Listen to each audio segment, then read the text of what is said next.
Welcome everyone. Welcome to Tourism Tech Summit for the second day of Tourism Tech Summit. Today we will have a lot of discussions about the future of tourism. It's the day where we will finally talk with all the startups and you will have the chance to discuss with us on the comment sections about the future of tourism and about how things will change in this industry. And to start that, we will discuss with a really cool. We will start with a really cool discussion about how artificial intelligence and machine learning will impact the global tourism. Okay, and in order to do it, we will have Adomas from Edit Travel. We will have Gabriel from Ivy and Fabian from Ivy also, and we will have Andrew. Okay, from Shilwai or Visitant Vault as we call it inside the program. I will let Andrew tell you about that in a few minutes. And before we start the discussion itself about artificial intelligence and about how everything will change in the tourism industry because of machine learning and AI, I think that probably it's a good idea for you to present yourself and present your startup, okay? Maybe, Adomas, maybe you can start with Edit Travel? Sure, with pleasure. Okay. So hi, everyone. I will share my screen and tell you more about Eddy Travels. Okay. Okay. We have your screen now. Wonderful. So I'm Adomas, co-founder of Eddy Travels, the AI travel assistant. So over half of Europeans are planning to travel for holidays this summer already. Yes, people are eager to return to travel after the pandemic. But the tourism boards and organizations are not ready to capitalize on that. The websites are often outdated and mobile unfriendly. Most are not optimized to help travelers actually plan and book a trip. It's a huge inconvenience for travelers and a massive lost opportunity for tourism organizations. Luckily, there is Eddy Travels, your artificial intelligence AI travel assistant, available 24/7, responding instantly, and offering the best travel deals worldwide. It is powered by our cutting-edge technology for natural language understanding, which means that after you send a message, the AI assistant will automatically understand what you're looking for, whether it's flights, hotels, tours and activities, or other services. We also integrated some of the world's best companies, such as Booking.com, Priceline, Kiwi.com, and others, with millions of offers. Our business model is that we receive an affiliate commission for any sales we generate for them. Over 4 million people have already used Eddy Travels to plan their trips.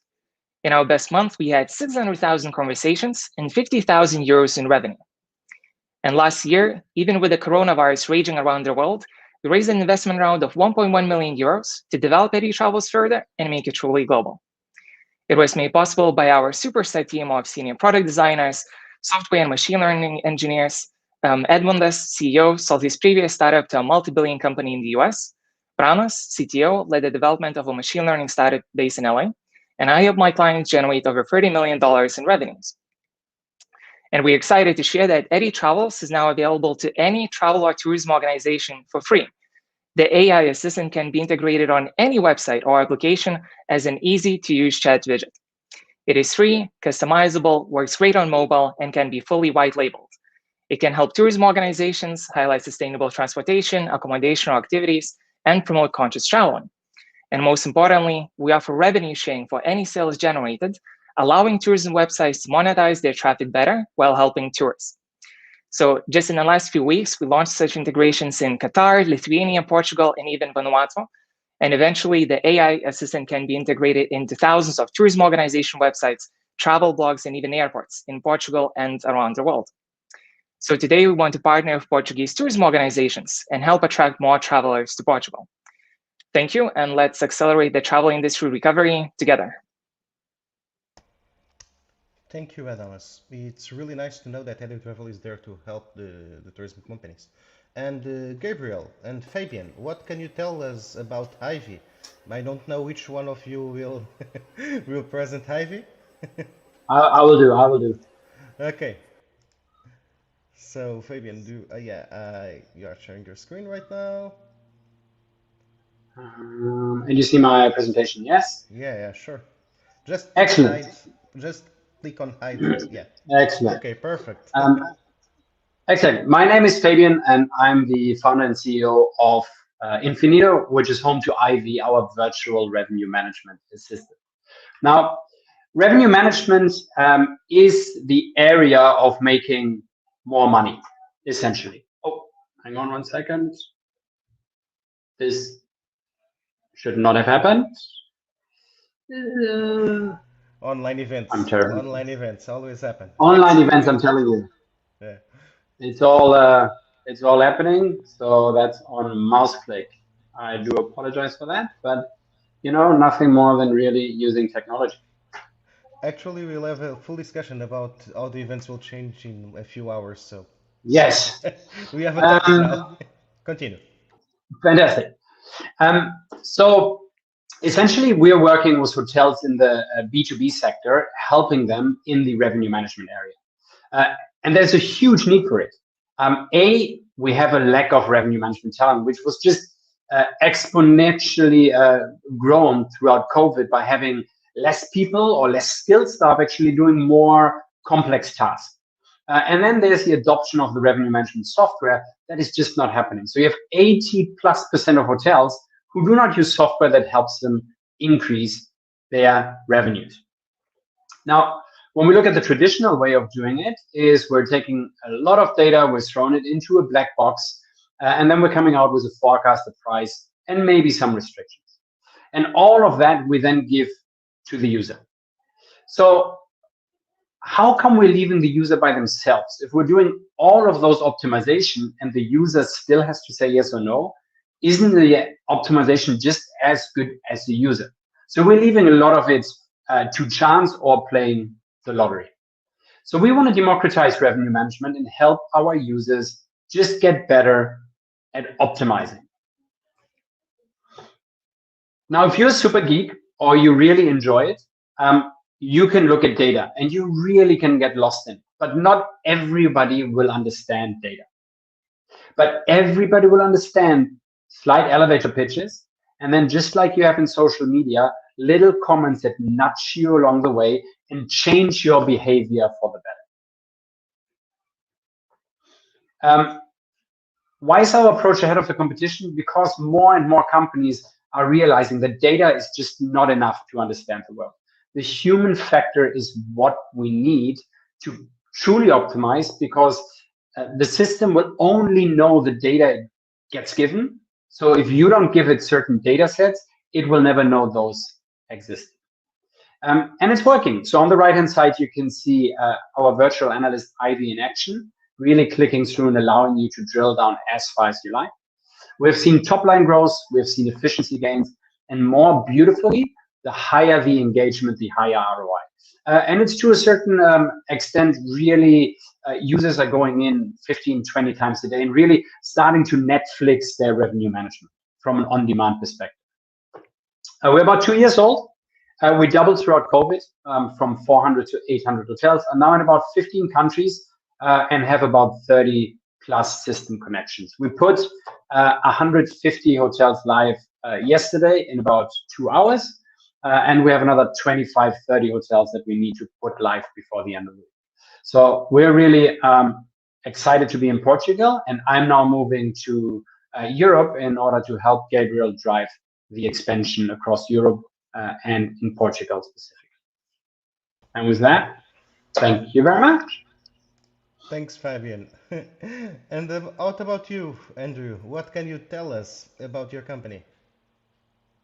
Maybe you can start by explaining why this visitants Volt and Sheila. Oh, that was just simply me trying to speak Portuguese when I'm not very good at it. But I'm learning to use local knowledge more than anything. So I'm going to share my screen. Yeah, don't worry about that. Where is it here?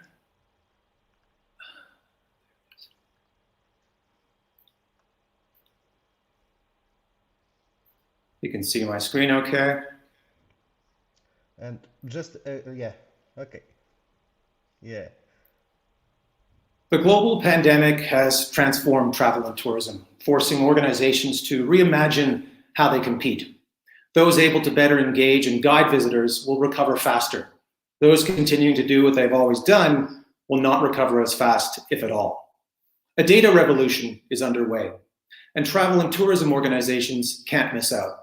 While mobile devices are increasingly used by visitors for travel inspiration, levels of satisfaction in the discovery process have dropped 15% in the past 5 years. Navigating prescriptive websites needs to be replaced by online experiences that deliver highly personalized recommendations. Today, I invite you to imagine a new world of tourism, where visitors are treated as individuals, each with their own interests, desires, and passions. Traditionally, travel planning has involved hours of searching on numerous websites, a process that is inefficient and impersonal. With our technology, trip planning results in itineraries unique to each individual based on their location and how they feel in a given moment. Several years ago, our team asked a fundamental question: how can AI guide decision-making in a way that's more human-like? Based on algorithms trained on over 1 million real-world interactions, we've created a disruptive AI that understands the emotions associated with different experiences, allowing companies like DMOs, airports, and hotels to offer highly individualized service while tapping into deeper visitor journey insights. Say hello to Evie, human-centric AI presented as either a digital human or a simple avatar. Unlike traditional click and filter search, Evie offers discovery without searching. Easily and quickly integrated with any website, Evie is a next-generation concierge acting as a superhuman local. With touch and voice functionality, she first understands a person's context, emotional state, and interests, and then combines deep and broad destination knowledge to deliver, in real time, individual-specific trip recommendations, from local restaurants to visit, to hotels to stay at, to things to do. To be clear, Evie is not a chatbot. She's much smarter, offering discovery unique to each individual based on where they are, how they feel, and how they respond to different options she presents. For travel and tourism organizations, Evie gives them what they need: more insights, faster recovery, and a broader spread of revenue across a city or region. Apart from connecting interests with intentions, Evie drives conversions 24/7. This translates into more visitors, deeper destination discovery, and increased spending. We're Chilwell AI, and our technology is world-changing. We look forward to helping Portugal lead the future of tourism, building back smarter to drive more balanced economic development. Thank you. You are welcome, Andrew. Okay, so now I will head everyone here to the screen. And you know what, guys? Let's start with a simple question. It's like I like to make these discussions like more like a talk and not that much like a lecture. So let's start with some questions, and you can go and answer when you feel that you can add value. It doesn't need to be in a strict order. But let's start with with the human side. It's something that we not discuss that much when we discuss the artificial intelligence and when we discuss machine learning. It's like there are a lot of people that when we talk about machine learning and about artificial intelligence ask us about the human side. It's like, after all, tourism, it's about persons, right? People, and how people connect. What do you think about this human side of the artificial intelligence and of the machine learning? What will be the role of the humans when all of this is being totally developed? Well, if I can start, I mean, I think that it's fundamental. It's fundamental to what we've created. It's very much about how humans think, how we work. Artificial intelligence has been very much about making things more productive and efficient, and where it hasn't gone to is making it more personal. And that's what we've been focusing on in terms of training our algorithms and first understanding the emotional component of how those connect with different experiences, and then using the power of AI to do that at scale to then help in the predictive process. I think there's two parts that we need to understand here, right? Number one is AI, when it started, was very much data centric. right? So we're taking huge data sets that had statistics, then we kind of said, okay, the statistics we're starting with a hypothesis and then go about it. So AI added a new kind of layer to it. What we haven't done is human-centric AI, right? And I think that's the same as was just said. It's about how can we enhance the human to essentially be better, right? It comes with its own challenges, right? Ethical questions. What kind of standards do we want? Do we want the AI all of a sudden to have some kind of giggles? Do we want the AI to turn around and say like, you know what, today I don't want to work, right?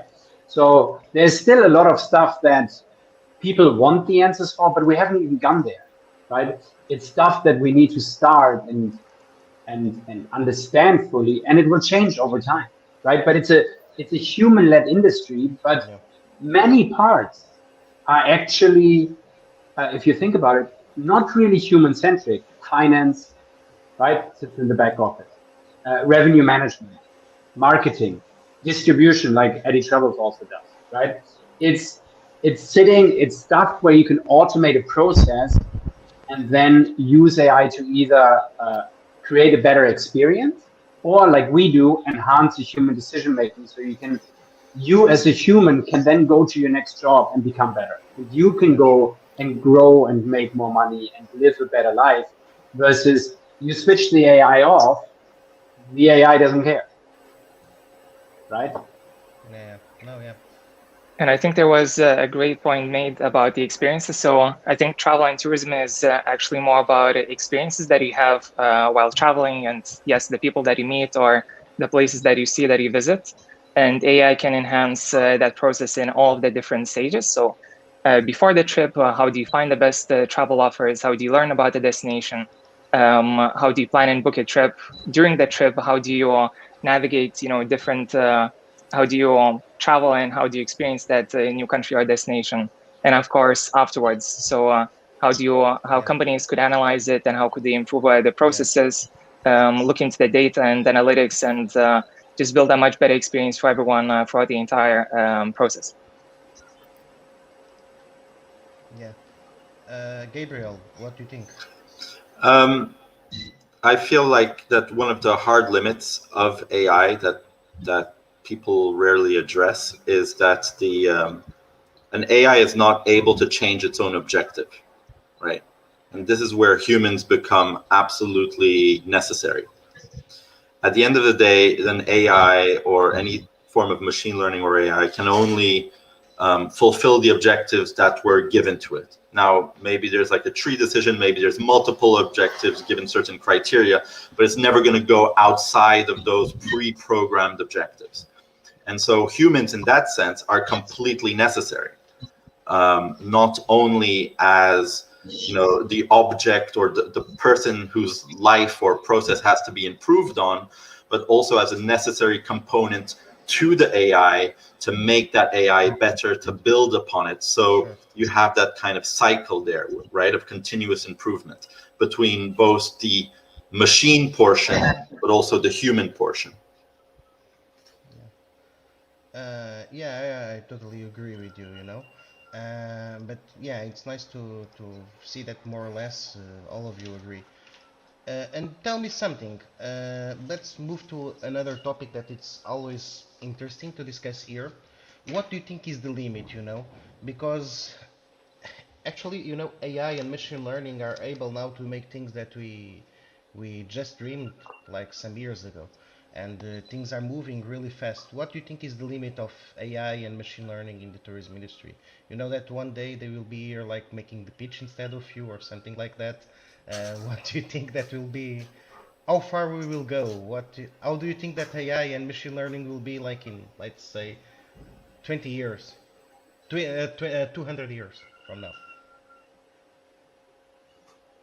Well, I think it's hard. Question, right? I mean, it's hard to predict the future, but we know that we're just accelerating now, and that in the next 10 years we're going to see more progress than we saw in the previous 100 years. Humans are always going to be involved, but I think with the deep learning that's coming as part of the development of AI, it's limitless. The way in which it can be applied to make the human experience better. And for us, it's about making that human experience more human, offering better connection between humans and understanding each other better. Yeah. I think we need to be, at the moment, we're in the baby stages of AI, right? We've scratched the surface, we do really cool things. But at a certain point in time, and I think we're starting to ask those questions right now, is, as I mentioned earlier, about ethics, right? The second thing is then, you could argue, are we going to have a singularity point in time, right? Yeah, sure. Is there a point in time when the machine is taking over and we kind of have the Terminator scenario, right? Or are we going to really make it human-centric to build in something that it drives humanity forward? Because I truly believe we don't even know what it means to be human, right? Because all we're doing is we're getting so caught up in life that we're actually forgetting to live life, right? And if we can use AI in order to do certain things from us or for us, so that I can live a better life, and monetary values and other values are down, but we're really re-examining to say, what is it actually that we as humans want to be, right? Is a game, a perfect game between two AIs, actually fun? No, it's not, because it's predictable, right?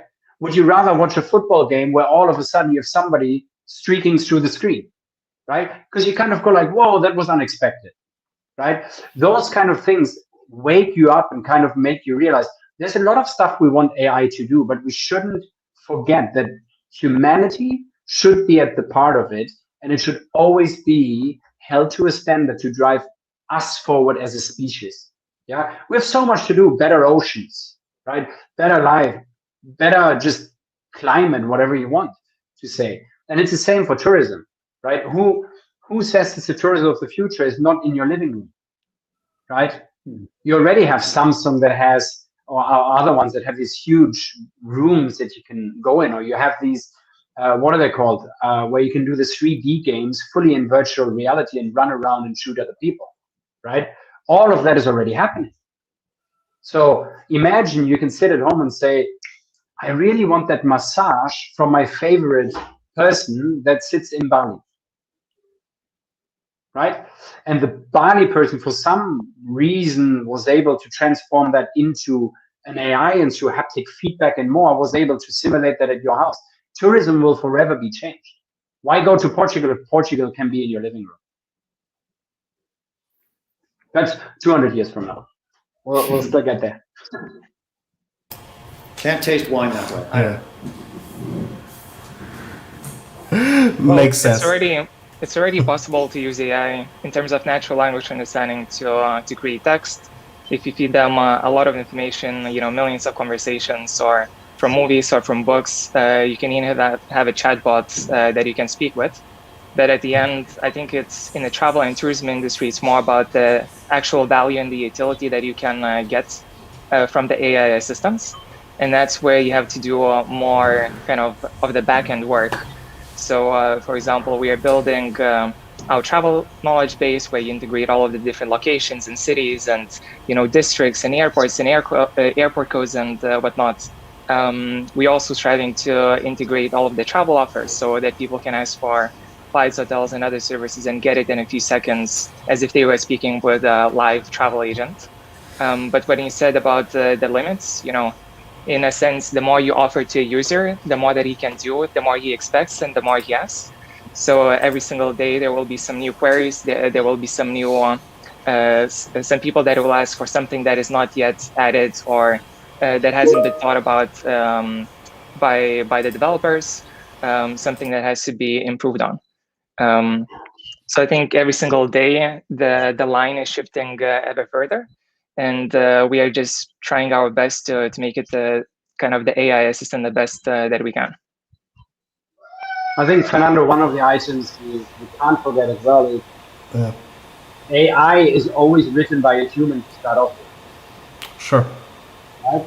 So you'll be given data set as Gabriel said, and it's given an objective, right?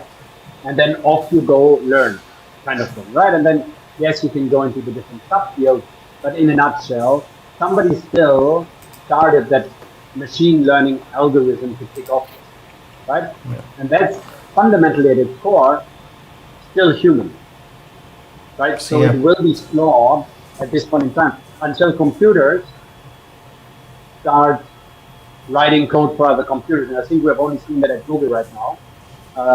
And so far still contained to them. Yeah, no, yeah, makes sense. Well, speaking about Google, I don't know if you know that urban legend. There was an urban legend, I don't know if it's true or not, some years ago, that told that once upon a time, Google just started to make announcements, and Google Ads to some lady about things for childs, for newborn childs, and she thought, oh no, this is really strange.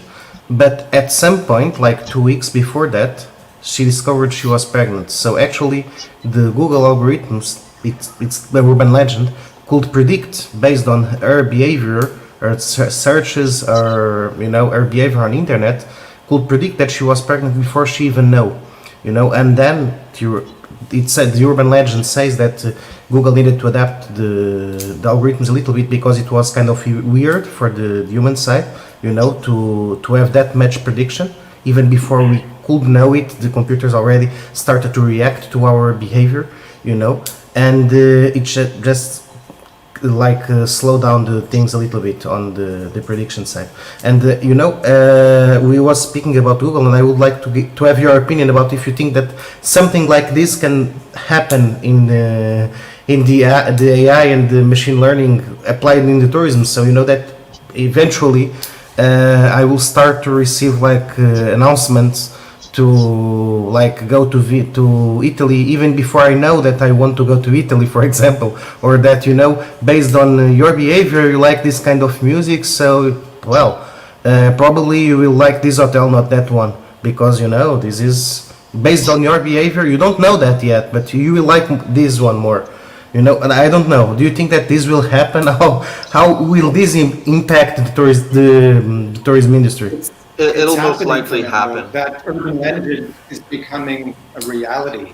Yeah. In terms of the predictive power of AI, we're able to now understand what an individual's interests and emotions are at the moment, and therefore what they are likely to choose. So you're talking about Google. Google assumes that you know what you're searching for. Yeah. However, what it doesn't offer is the opportunity to search for things or discover things that you don't know how to search for or what to search for.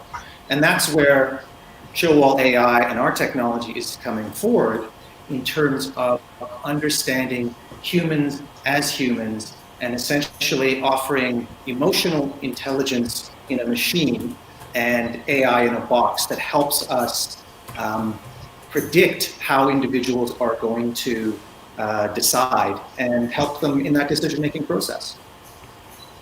Yeah. Go ahead, Tim. Go ahead. Okay. I think bouncing off the okay. No. I think bouncing off the previous question, but also this question, there are a couple of main facts that we have to keep in mind. Yeah. One of the first things is that humanity is very much in its technological adolescence. So there's still a long, long way to go. And if you're looking far into the future, things that are kind of a little bit of a stretch now will definitely be able to happen, right? In the near, maybe 10, 20 years future maximum, maybe before. Yeah. We haven't talked at all about quantum computing, but it's a big thing that's up and coming now, and it's going to make the size of the data sets a non-issue. Any size of data set, once quantum computing comes to a certain level of maturity, will most likely make the size of your data set a non-issue. It will make the format of the problem you're posing an issue. You're going to have to be very much more clear about how you're posing the problem, and it's going to probably change the face of the way we look at computing. But I do think that it will make that whole predictive aspect trivial, as long as we have the data, right? And most likely, I mean, I don't know if it's an urban legend or not in regards to Google, but as long as there's a pattern and that pattern is reliable, then we can predict it, right? Doesn't really matter. Well, here's the thing, right? So, it's not an urban legend. It was Target in the US, and it was a 16-year-old girl. So that's the scary part. And we're talking years back, right? But do you remember the last time you were talking to somebody about something, and then all of a sudden you go on your computer, and for some bizarre reason, Facebook has those ads.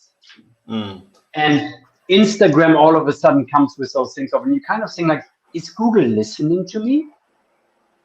You're on camera, by the way.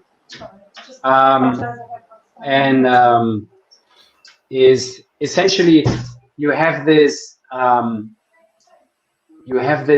data over and over again that will give you and push you into a certain, how do you call that, direction that you subconsciously already do. So it feels really weird and kind of like a déjà vu, but your pattern has changed. What we haven't really cracked right now is multi-dimensional, how do you call that? Personas that you have, right? So you have Gabriel the father, Gabriel the husband, Gabriel the Gabriel, Gabriel the boy, Gabriel the man, right? And in certain, I always say, assume Gabriel is a vegan and we go through Portugal, right? So an AI that now wants to make recommendation to us needs to figure out, okay, who's the dominant one in our relationship, so that I don't say like, come on people, go eat steak, right? Yeah. Because it may be really upsetting. And I think that stuff, there's still so much to do that the context will come in, but every time we go there, it's going to feel really, really weird. Yeah, and that's another nuance to that is the context and where they are and how they're feeling. And if I look at the work that we have done over the last number of years, it's to look at, in terms of travel, those, let's say it's 17 personas in travel, and doing testing within a real world environment on, well, what does it mean to go to a vineyard and taste wine? What are the emotions associated with that? And also understanding that somebody looking for a travel experience on one day when they're sick or tired or hungover is going to be very different from the next day when they're looking for something exciting to do and they're with a family or with their partner and they're in a whole new environment. So I think one has to allow for a lot more variables in terms of how we tap into that predictive power of AI going forward. I agree as well. I think it will be a lot about finding a balance, how we are using the data and how we connect that to the personalization, because still the personalization using machine learning will come from averages. And when you have, even if it's millions of data sets, for some people, there will always be outliers in that data set. And for some people, the personalizations that we might give, they might shock them or might disappoint them. So I would love to receive a ping, a notification, and we're working towards that as well. That if the weather is good and if there's a public holiday and the AI assistant knows my preferences, I would just get a notification with a few hotels, and I would click book, and I would have my weekend planned. That would be great. But if there were some unforeseen changes in my work or in my family, the suggestion might be really irrelevant, or it might be even hurtful. So I think the travel industry is moving towards that. We want to help people actually plan the trips as easy and as conveniently as possible, and we'll have to navigate it and see what is the most effective but still truthful and positive way to do that. Now, Fernando, we see a lot of the AI in the B2C space, right? Focusing on the consumer, helping them out better experiences. We took the opposite approach, and we're actually focusing on the person that makes the decisions, right? Because they also have emotions. They also, as Andrew said, might be hangover, right? And the AI should then turn around and say, listen, something is not quite right with you this morning, right? The decisions that you're producing are not good. I'm not going to say it's going to the next step and say like, hey, let's talk about it, right? But Well, eventually, you know, it's as the counselor, right? But we are essentially looking from this perspective to say everybody has a bad day, but that doesn't mean your decisions need to be bad, right? And where we look at it is we have thousands and thousands of users that are all doing exactly the same thing in different markets, across different segments, across whatever, but we are able to bring them together and understand, A, what is your baseline and your pattern behavior, and then how do you act with other ones to kind of create this super interacting pattern or algorithms that will then help you through, I don't want to say social proof, but help you even like if Fernando wants to run a hotel, but Fernando has no idea how to run a hotel, why shouldn't the software say, okay, Fernando, let me help you, right? First, let's look at how you normally make decisions, and then we'll give you nudges to the right area, right? So while we're applying it a lot in the B2C space, you can also put it into the B2B space so that the person making that decision is equally optimized. makes sense. Guys, we really need to move on. You know, the time flies when we are having fun. We need to move on to some questions of the audience. Unfortunately, we will not have time to make all the questions, okay? But I will choose some, okay? And we can start here. It's like we have started to discuss this, but Christina says that she would like to know your opinion. If you don't think that the idea may lead to not having human contact in the future and losing a basic part of experience that use human contact. And she says that, for example, feeling lost in the street and asking a local for an address where you learn that language, their way of expressing their kindness or not. What do you think about this? Do you want to comment? Gabriel, I think that you're Ismit. Sorry. I was saying that I think that the example of asking somebody in the street for directions, that's probably already dying or almost dead, right? Because thanks to Google Maps and all the other applications. I think that human interaction in general is probably going to be more rare, but also more meaningful. People are going to attach more importance to, I'm actually talking to a real human being. I think they're going to attach more meaning to it, spend more time, have deeper interactions when they do have interactions. All the rest will be somewhat filtered out through chats and automatic emails. And we already have virtual assistants that are planning your meetings on Outlook, so on and so forth. Right, Gabriel, I think this scenario, we need to look at the feeling lost aspect of it, right? At the moment, yes, you have Google Maps, and we all know how well we can read maps, right? So I think addressing what Google should be doing is it should be addressing the feeling of being lost, right? Because then all of a sudden AI has a purpose. Because it's like waiting for your luggage at the airport, right? It's one of the most stressful things that a human can go through if your luggage is not there within 2 minutes, right? Having that, pushing you out of that lost feeling and having that map come alive, right, might make you not speak to strangers, but at least it subdues any kind of negative emotions and therefore allows you to have a better experience if you go to a different city. It actually connects with and just from our perspective, we believe that the human local interaction is ideal. But at the end of the day, time is the most critical factor in people's lives.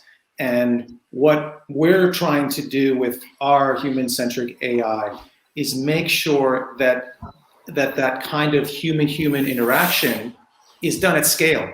So just like you would have a individual at an information kiosk answering your questions about what they know about a destination, be able to give that capability on a large scale to DMOs so that that knowledge can be deeper and broader, can tap into millions of calculations per second, and it can give you that up-to-date guidance that an individual human wouldn't be able to do.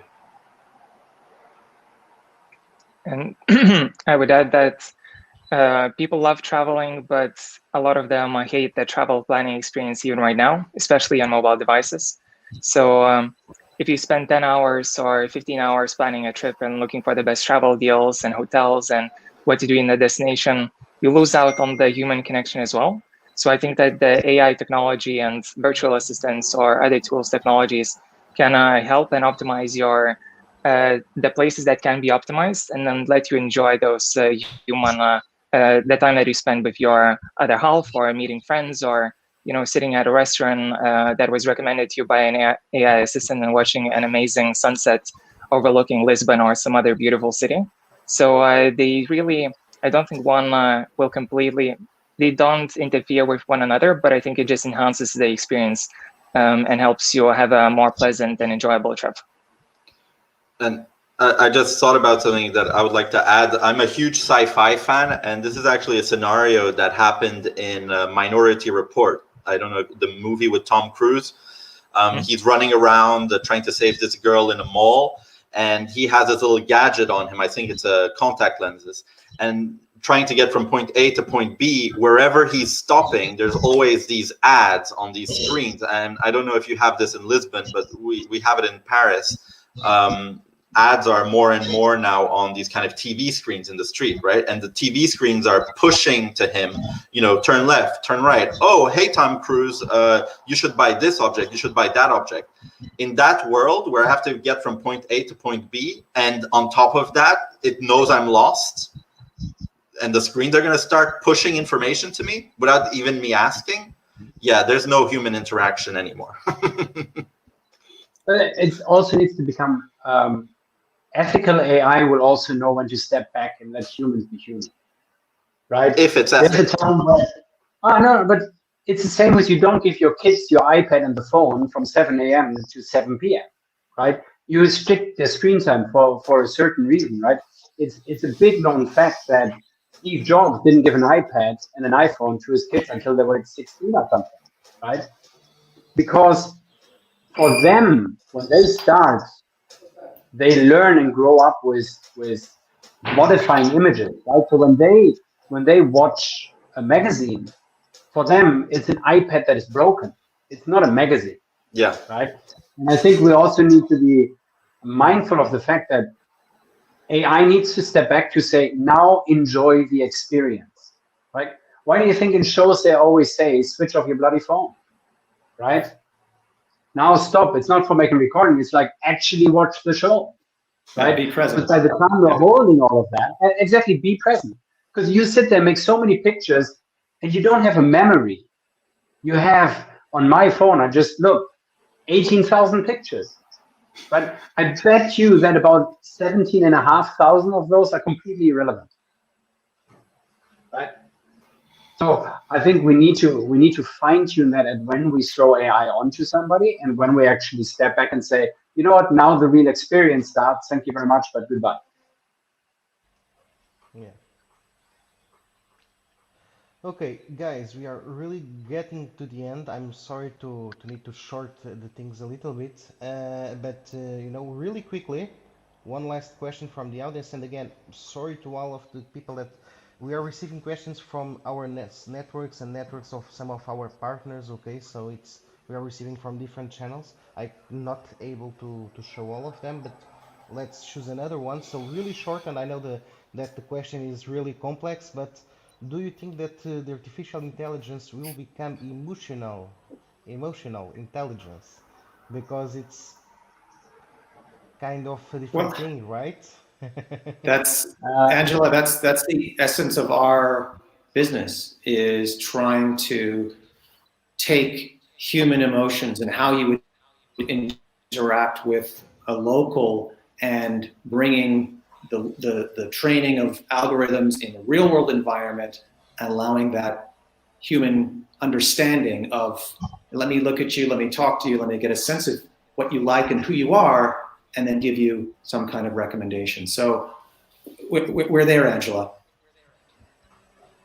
I think we need to be A, yes, and B, better hope not, right?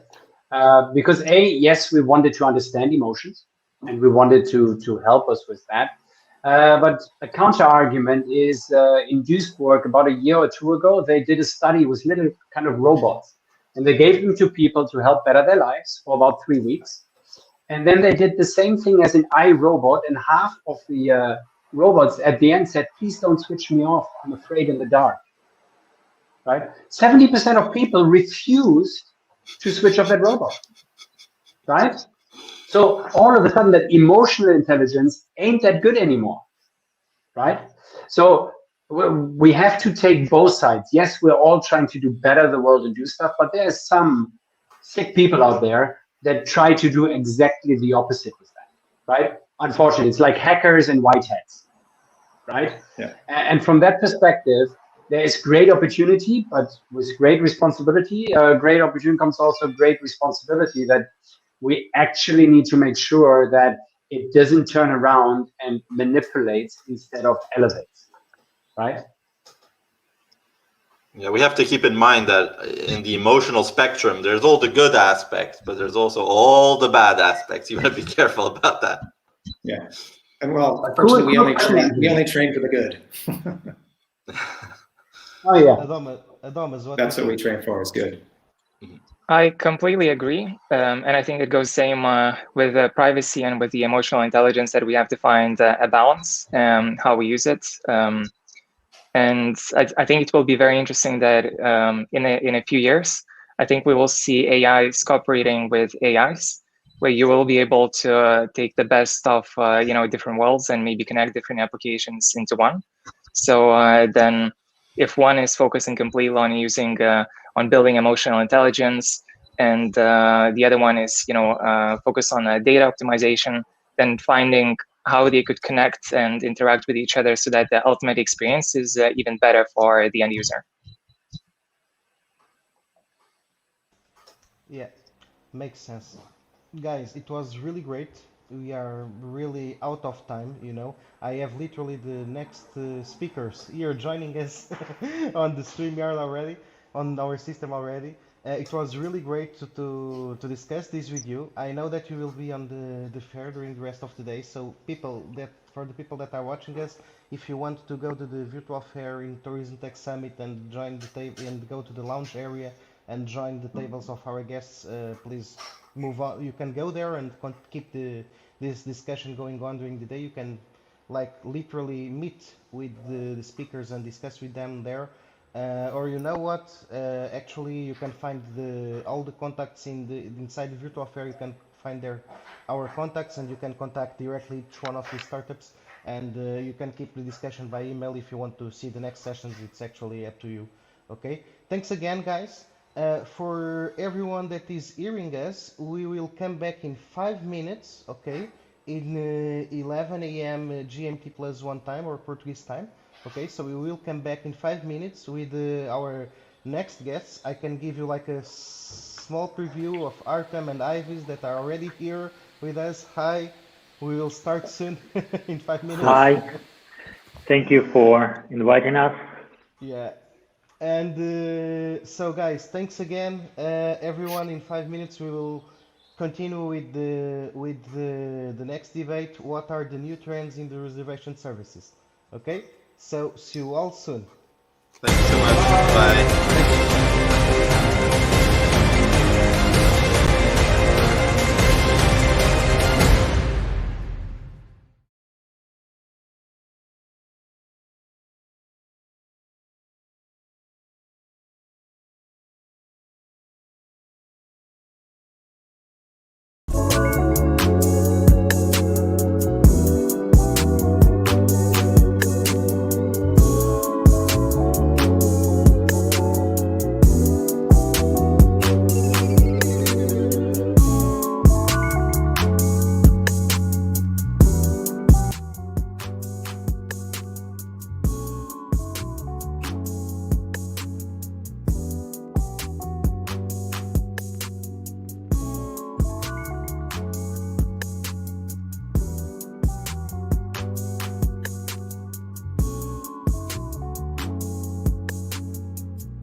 Hi guys, welcome back to our session. And now, after being that really interesting question about AI and about machine learning, we will start to discuss a little bit about the new trends in the reservation services. Actually, I will ask Artem and Ivis to join us. Hi guys. Hi. Good morning. Yeah. Can you hear me well? We are having some trouble with the sound during the session. Can you hear me well? It's fine. Now everything is okay. Okay. That's perfect. Thank you. Nice. I can hear myself. Okay. I will try to solve it like in a few minutes. But you know what? Like in the session before we really start, I think probably it's a good idea to allow you to just present yourself and make your pitch. Maybe Artem, maybe you can start. Yeah, sure. My only question is, can I share my screen? Right? Yeah, Sure. Yeah, I think I can. Sure.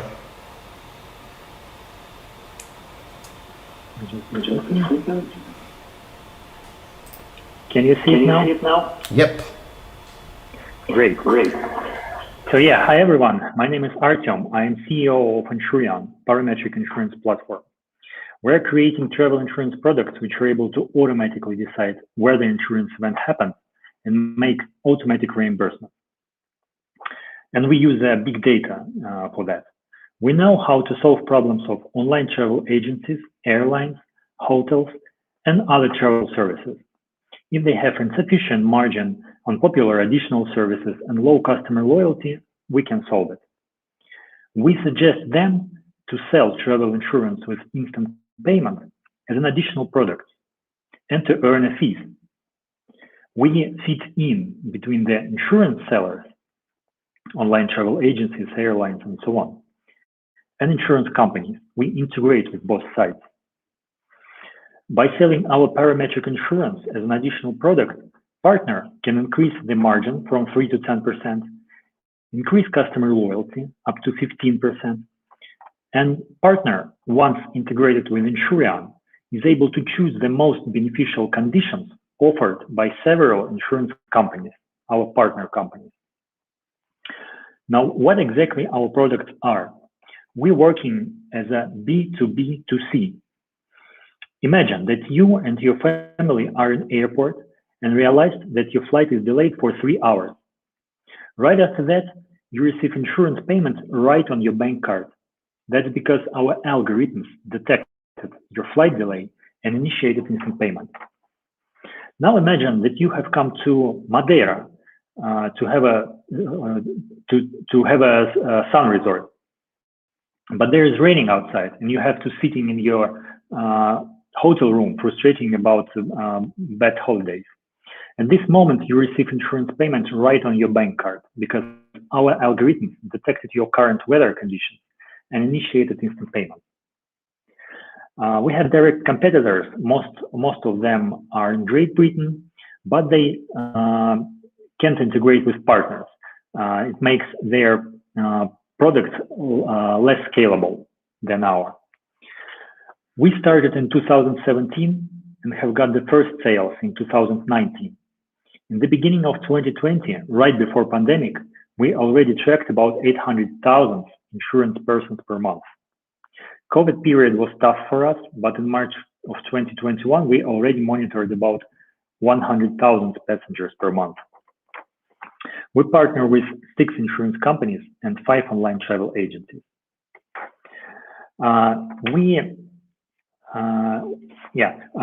Our executive team consists of 3 people. I'm responsible for general management and product management. And we have a great software development from banking industry. And our sales director is former vice president of insurance company. We want insurance help to come to tourists exactly when they need it, and to do that automatically without applications and bureaucracy. We want to make modern, huge amounts of data to help tourists. And we want to improve the ecology, transforming all the current travel insurance process to paperless. You can use our core code to see the demo of payment of reimbursement process. Thank you so much. Thanks, Artem. I think that probably the echo problem it's already solved, right? Can you hear me fine, right? Fine now. Echo problem. No, yeah. I think it was making echo my voice before. No. It's, yeah. So. Now I don't hear myself. Okay. Yeah. Thanks again for your presentation. We will discuss a little more about that later. Sure. And now, Ives, what can you tell us about your company, about Victory? I can tell a lot of things. First of all, I'm happy to be there. Yes, so my name is Yves de Burbure. I am the CEO of the Belgian software company Victory. For 25 years, I have specialized in software solution and data management for the travel industry. As a software solution provider, we must have a future vision about different aspects, and I would take three of them. Yeah? First one is, how will travel be sold in the near future? The second thing is, what will be the best offer to travelers? And then important for me, which tools should we develop for professionals to achieve this? Yeah? So three important aspects for which we must provide answers and solutions. What is our vision, in fact? How will travel be sold in the near future? Yeah? Today we know regular channels like B2C or B2B sales done via online or done manually in system. I think there will be a possibility, and we are creating the tools for this also, is selling online through websites of alternative distribution channels, being non-professional travel organizations, such as newspapers, magazines, organizations, clubs, with a large audience. What is the offer to travelers? What will the tour operators, travel agencies offer to travelers? This should be like intelligent product created based on travelers' preferences analysis. I mean with this simple range of exclusive customizable trips packages, display with images, not too much text, and simple price structure. So, I mean, to achieve this, we would need some tools to be able to do that. Yeah? And we are thinking about, or we are even having this kind of tools, meaning user-friendly trip designers and sell price calculator, inside statistics analyzer, where on secure based data collection, you can somehow set up a traveler profile and preferences, analyze the data, and then automatically advise for a specific product offer to this kind of profiles. And then last thing, customizable booking engines, which can be integrated in any website. So our answer of Victory is an all-in-one travel platform, also named Victory, on which we are doing daily changes to achieve those goals. That is our actual vision on the future for the moment. Okay, thanks, Ives. You know what? I don't know what is happening with Hilda World, because probably it's something weird happening. They are not being able to join, but we will check after this, and we can still discuss. We can discuss between ourselves the topic. Okay, so I have one question for you. Actually, I have already asked this to the last panel, but I would like to have your point of view also. It's like I told the last panel, a lot of people says that the tourism is more about the experience. It's about people. It's not that much about the destination. It's more about the experience you can have. How do you think that this affect the reservation services like yours? What is the impact that this have, and how will this change in the next few years? Well, yeah, I think. Can I? Yeah, please go ahead. Go ahead. Yeah. Okay, thank you. So I am actually absolutely agree with the point of view that the travel that is about an experience, not about a destination.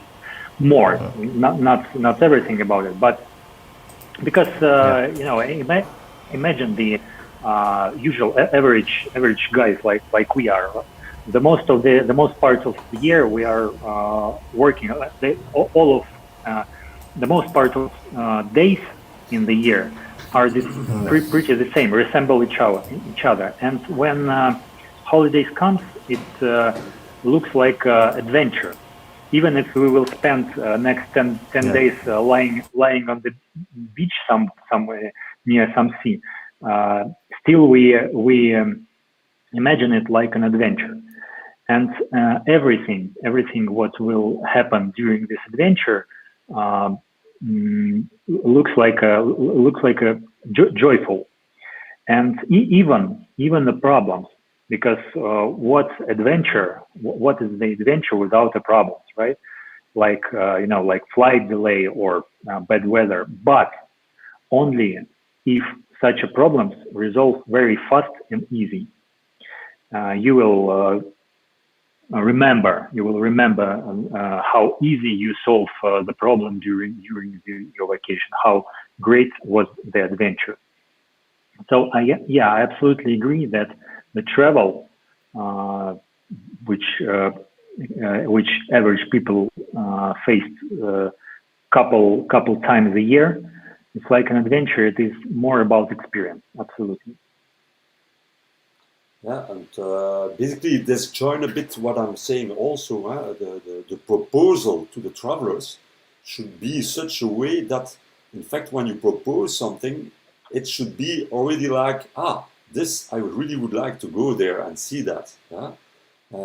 And for this you need to be able to present, like customizable trips, and I will call it like that.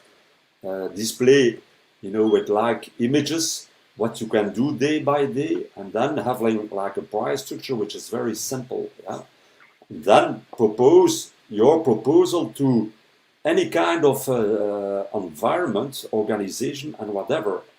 But also, what I like very much is the Ansurian solution, where I think I should really talk with you, because that's part also of a solution which needs to be integrated with us, and we certainly needs to. And I think the future, because my specialization is also API integration, data exchange, real time. I think for us it would be very simple to, if people like Ansurian has like an open API, I'm sure they have this, where we can really integrate with each other just to improve the experience of the travelers of the futures. Yeah. But this is actually a really good point, because one of the questions that I would also have for you, it's really about that. It's how far are we from the a totally integrated third-party reservation system? We see different integrations with different tools, but do you think that in the future eventually we will have just one tool that will allow us to integrate every kind of reservation services, hotels, everything in the same place? Well, you have the big OTAs, which are selling everything, a lot of hotels, flights, and everything. That's one category of travel organization, and then you have the smaller tour operator, if I can call it like this, who is creating, experience, trips, which you can book, but also customize on your needs. So I think there's a big difference between both of them. I'm more focused on the solution for the tour operators, which wants to present more like an experience rather than make them possible to book everything. You know, I spoke with different people from different age groups. Yeah, in fact, if you want to go to Madeira, to take the example of, I forgot your first name again, but I mean, who knows what this hotel is about? Yeah, what is possible all there? Yeah, if you are so busy in your daily business that, in fact, you want to have the advice of an experimented travel designer who can tell you, okay, if you go to Madeira, we think if you are a sportman, maybe you have to go there because there you can do and this, and then maybe you can have nice walks over the sea. And here is a proposal for such kind of experience, and then you can do this, and then call or contact us online to see how we can maybe even custom it for you. Yeah. So I think we need to distinct those big organizations who wants to sell everything and those ones who wants to sell experience. Yeah. But that's again a kind of point of view. Yeah. Great. I agree with you. I think it's was a great point because I actually didn't separate before online travel agencies, but if we think about it, you're absolutely right, because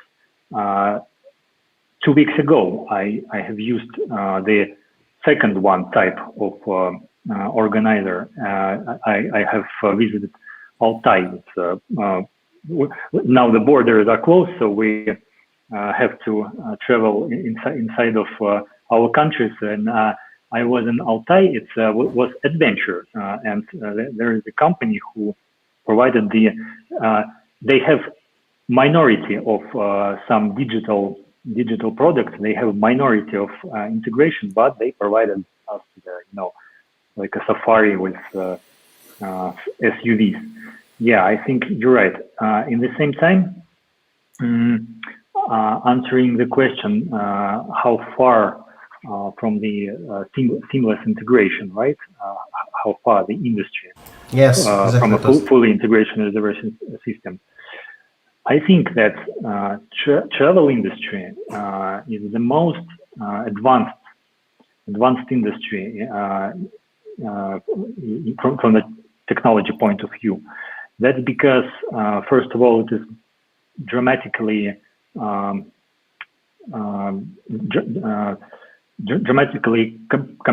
competitor. A lot of competitors on this market. And second, from time to time, the margin of companies from travel industry decrease extremely, like last year, as we see. And travel companies have to improve, have to upgrade all of the processes in order to become more efficient, reduce cost, and so on.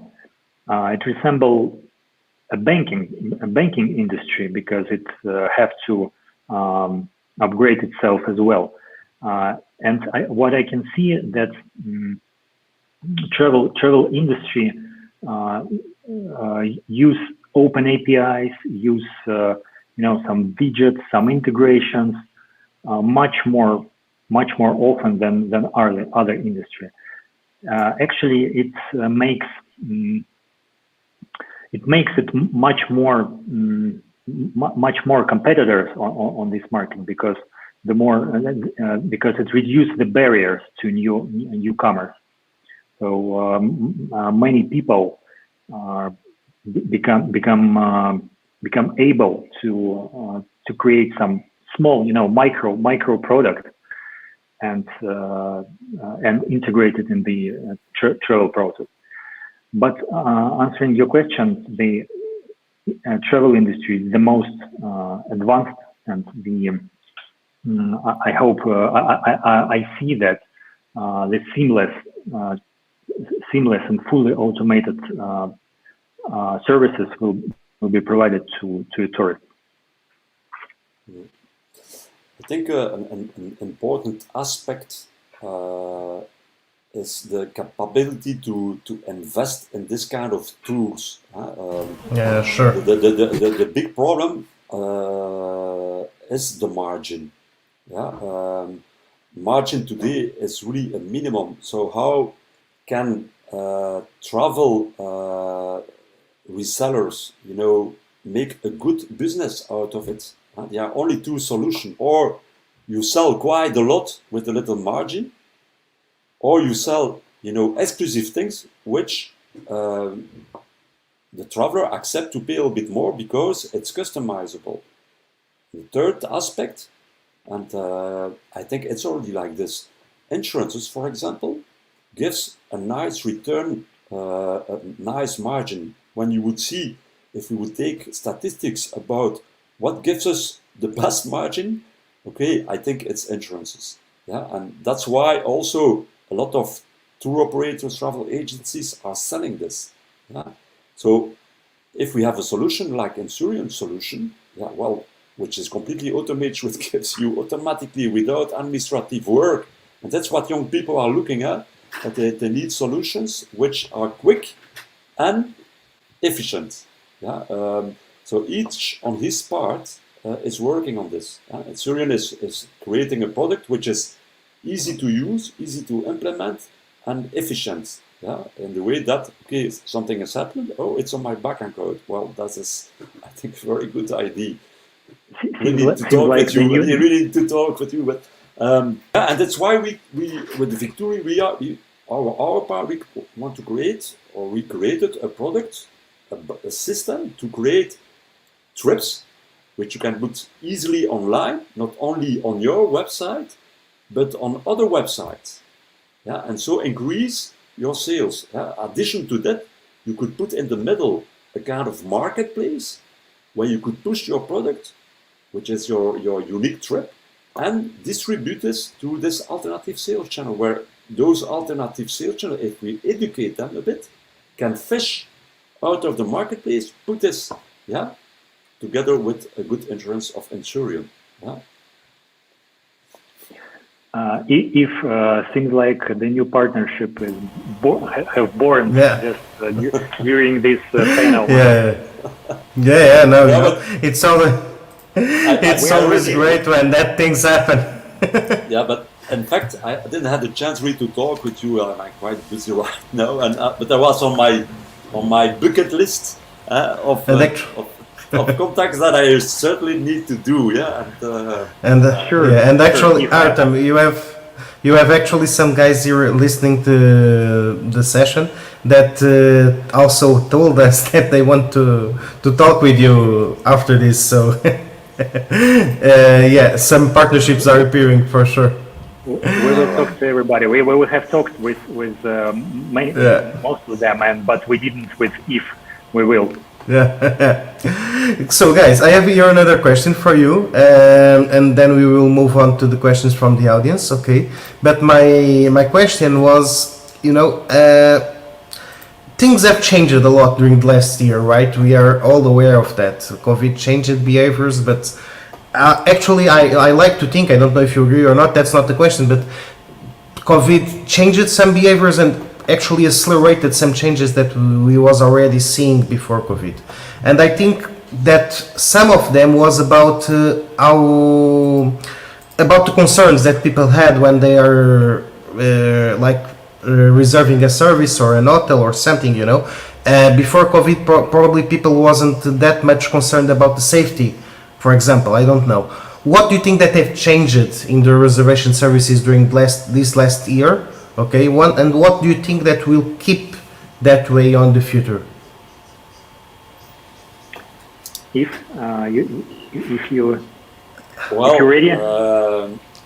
I think here we are talking about the providers finally of services booked by travelers, where in fact maybe insurance is involved in this, but on the side of the tour operator organizing trips, I think the information given related to possibility of infection and stuff like that, has received another accent.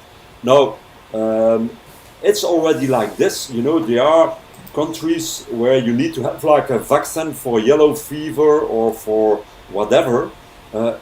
In the past, it was already like this. If you go to an African countries where they have a lot of mosquitoes, well, then you need to have your special pills with you.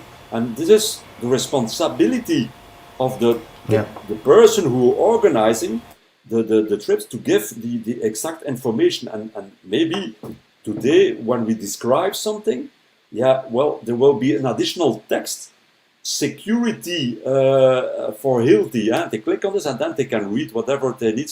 But on the end, the guys who are organizing those trips will have to work with those providers which can secure the travelers and also prove this somehow. Those ones, but then we come really to the inbound tour operators which receive the tourists, who will be successful. Those ones who can really provide this kind of security. So I think this is really it's on the last level of the organizer to be responsible for this and give the right information. What do you think, Artem? While if answer the question, I tried to remember, have I seen at least one concern about COVID passenger in my plane when I was visited on Altai, and on the last weekend I have visited St. Petersburg to see a Euro game. And no, I think that passengers travelers doesn't concern about COVID a lot. They just wearing a mask, and moreover, from each 5 minutes, the team on the board asked somebody to wear his mask, because I think that the concerns, the travelers' concerns, keeps the same as they were before the COVID, more or less. And I would say that. But do you think that it is accelerated? Like, do you think that it is accelerated? Like now after COVID, people, it's like they are more concerned about some things that they wasn't before, or you think it's the same? I think, that's exactly what I wanted to say. They actually didn't change their concern because of COVID. I think they changed it of concern because of more travel process moved to online. Before, I don't know, 5 years ago, you have to, if you wanted to purchase a tour, you have to go to travel agent physically, and to talk to him, asking him all the questions you have. Now, due to COVID, mostly, most of people started to book the travel online, and there's nobody here who they can ask all their questions. And the aim of online travel agency is to develop such a user interface which will not to answer all the questions directly, but which will be so logical, so the person could go through it easily without additional questions. No, the process should be very logical, and the process should foresee. It should foresee all the clients' questions, all the clients' concerns.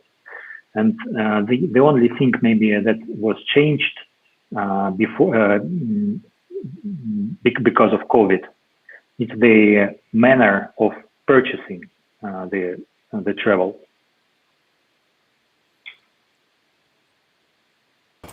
sorry, I just go out of the air. No, yeah, I agree with you. Actually, now we have some questions here from the audience. Okay, and Christina told us that regarding this topic you are discussing, for me now it's just an experience tourism is an emotional tourism in another step. That experiences can be a lot of them, but the importance is to make people to remember that it is so connected with emotions. And what do you think about it? How do you think we can work to achieve emotional tourism? At least in the reservation part, I guess. Yeah, for me, it resembles the first question about emotions. Yeah, as I said, it's an adventure for tourists, which he had wait for several months, and everything what will happen to him during this adventure will keep he will keep in his mind. So even if the travel organizer, online travel agency or physical travel agency, they cannot avoid tourists from all the problems on his way, but they can provide them the solutions, simple solutions for such a problem. So that's I think that's a big point about that the travel are emotions, not destination. And yeah, that's it. Hi. I have one customer here in Belgium, and his company is called Africa Emotions.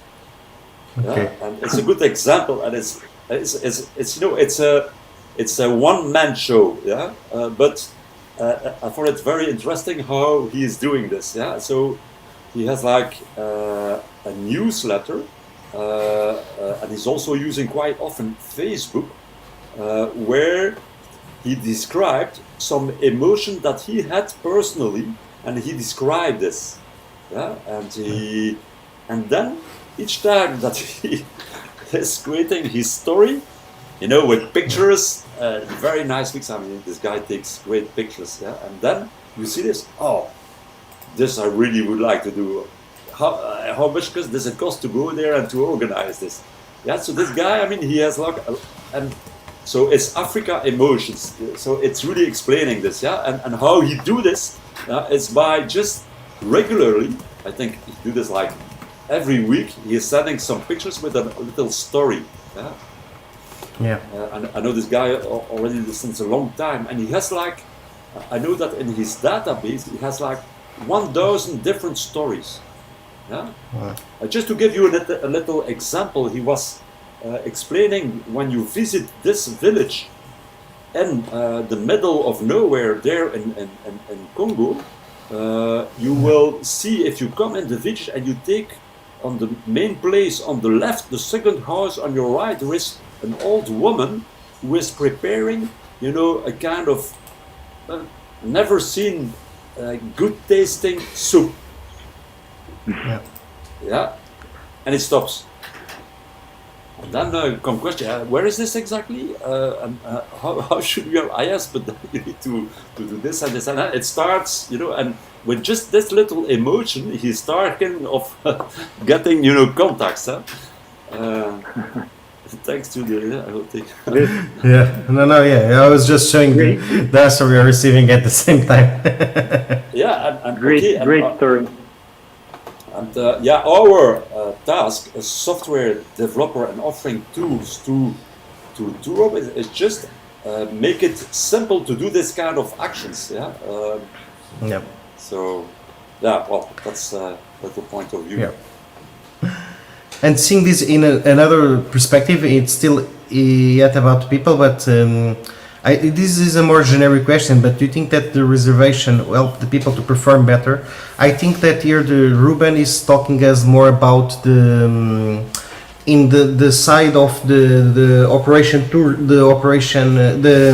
tourism companies, for example. Do you think, what is the role that you think that systems like yours will have in helping the people that already works in the reservations and all of that? because when we start to automatize. You mean will it help? How it will help to people who work in the travel industry? Yeah, actually, the question is will the reservation help people to perform better? I'm not sure if Ruben was talking about the tourist side or the industry. I guess it's in the industry. So I will maybe change the question a little bit, but I think it's more or less like this. It's like if you have a system that automatically makes the insurance, for example, in your case, probably this will help the guys on the office on the insurance company to sell more insurance. Yes, they will perform better, but at the same time you have the guys that usually was there answering the phone to make the insurance that will not have a job anymore. So it's kind of a cycle here, how do you think it's What I know for sure is that the digitalization of travel industry provides more data, more figures, right? More figures for the company, for the industry itself, and such a figures could be used to understand more, to better understand the either travelers, either the employees of travel, either the performance of travel agencies. Using such a figures, travel agency can understand what they have to change inside in order to become better.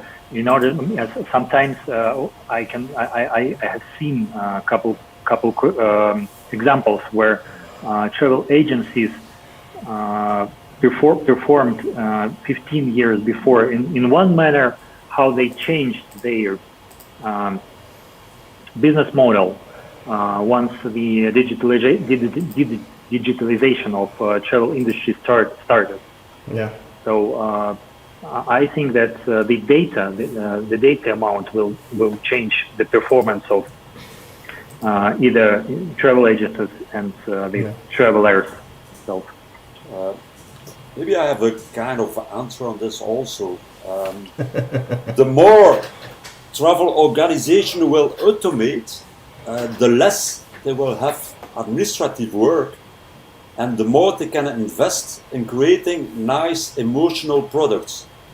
So people who were working on sending emails to the supplier, can you please book this and that, and check if payments came in and stuff like that, those people will be moved to the sales and marketing, knowing better the products, etc. So I think we go to this emotions and experience by automation, because tour operators, travel agency, they will be able to invest more in investigation. What does my customer want? And not anymore, how should I give this information to my supplier? We have the conservative people working in the travel industry who wants not too much. I don't see really the opportunity which is now open to invest in new tools.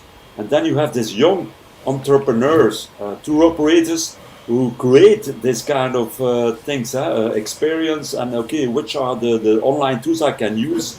And now for the moment I see this, a lot of small of those tour operators are using a CRM system. They have a CMS, they have like 5 or 6 different tools. The idea from us is put this all together, automate everything, and make nice products. I agree with Yves, actually. The true artist shouldn't spend his time and his talent to selling the selling their paintings, for example, right? True artists have to create the paintings, and the true travel agent have to create the emotional adventures for a client. And he shouldn't spend his efforts to marketing and so on. I'm pretty agree with you. It's the first Okay. time that somebody is so many times agreeing with me, because I'm trying to explain this to my wife and she didn't always agree with me. Well, Thank you.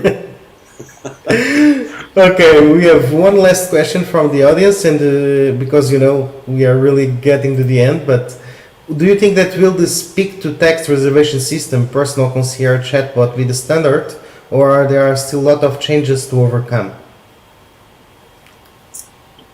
Well, speech-to-text. I can repeat the question. I am not sure about how it will. I think the execution of such a technology is already using. We have some actually we have some projects here that don't do this exactly, but it's close enough. I know that a lot of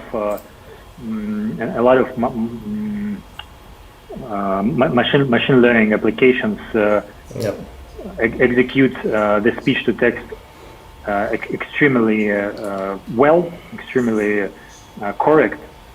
Yeah. So I think that it is. I can even imagine.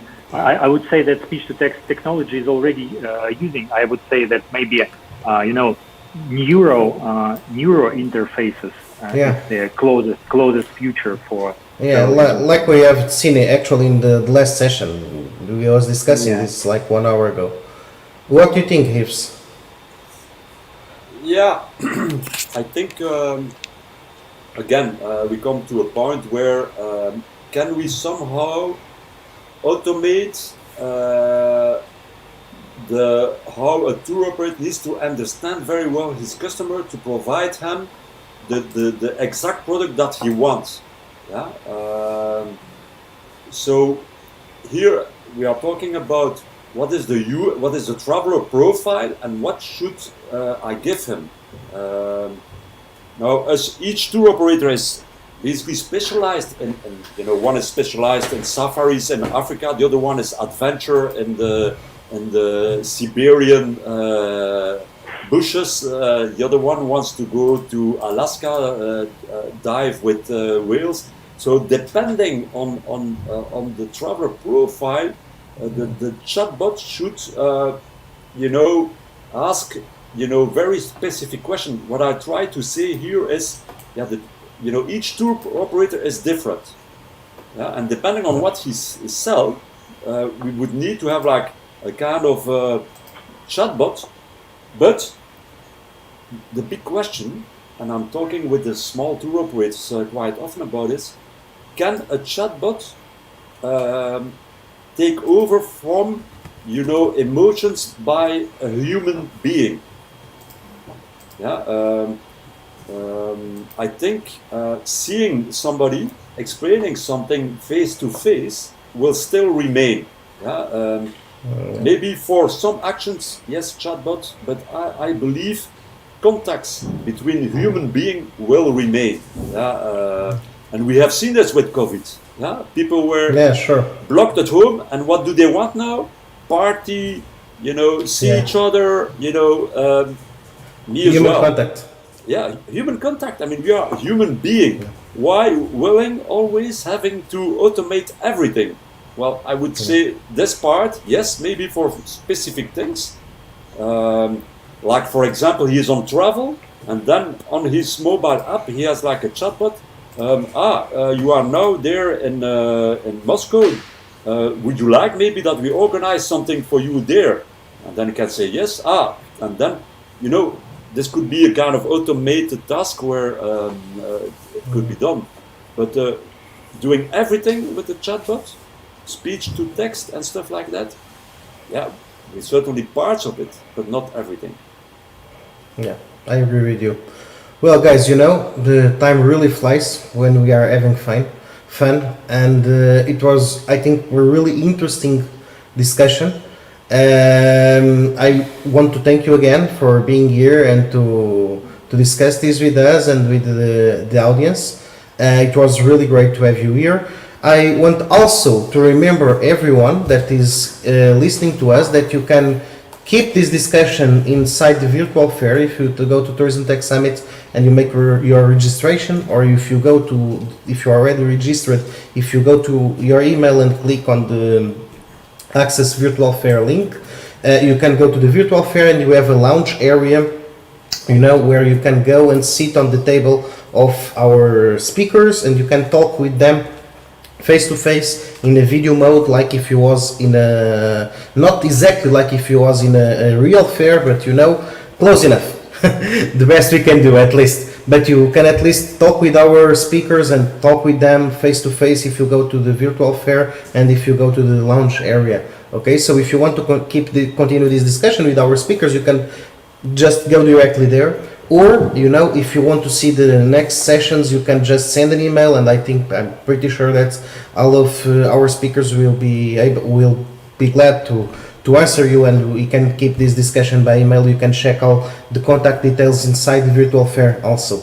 Okay, thanks again, Artem. Thanks again, Hives. It was really great, And guys, we will come back in 10 minutes. Next session, it's about VR and live streaming, and if it can or cannot substitute the real thing in the future. Okay? So I think that... Yeah. See you soon. Maybe my last thing I would say is travel with emotions. Thank you. Yeah. See you all soon. And I agree with you again. Bye. Goodbye. Bye.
Hello, all. Welcome again to Tourism Tech Summit.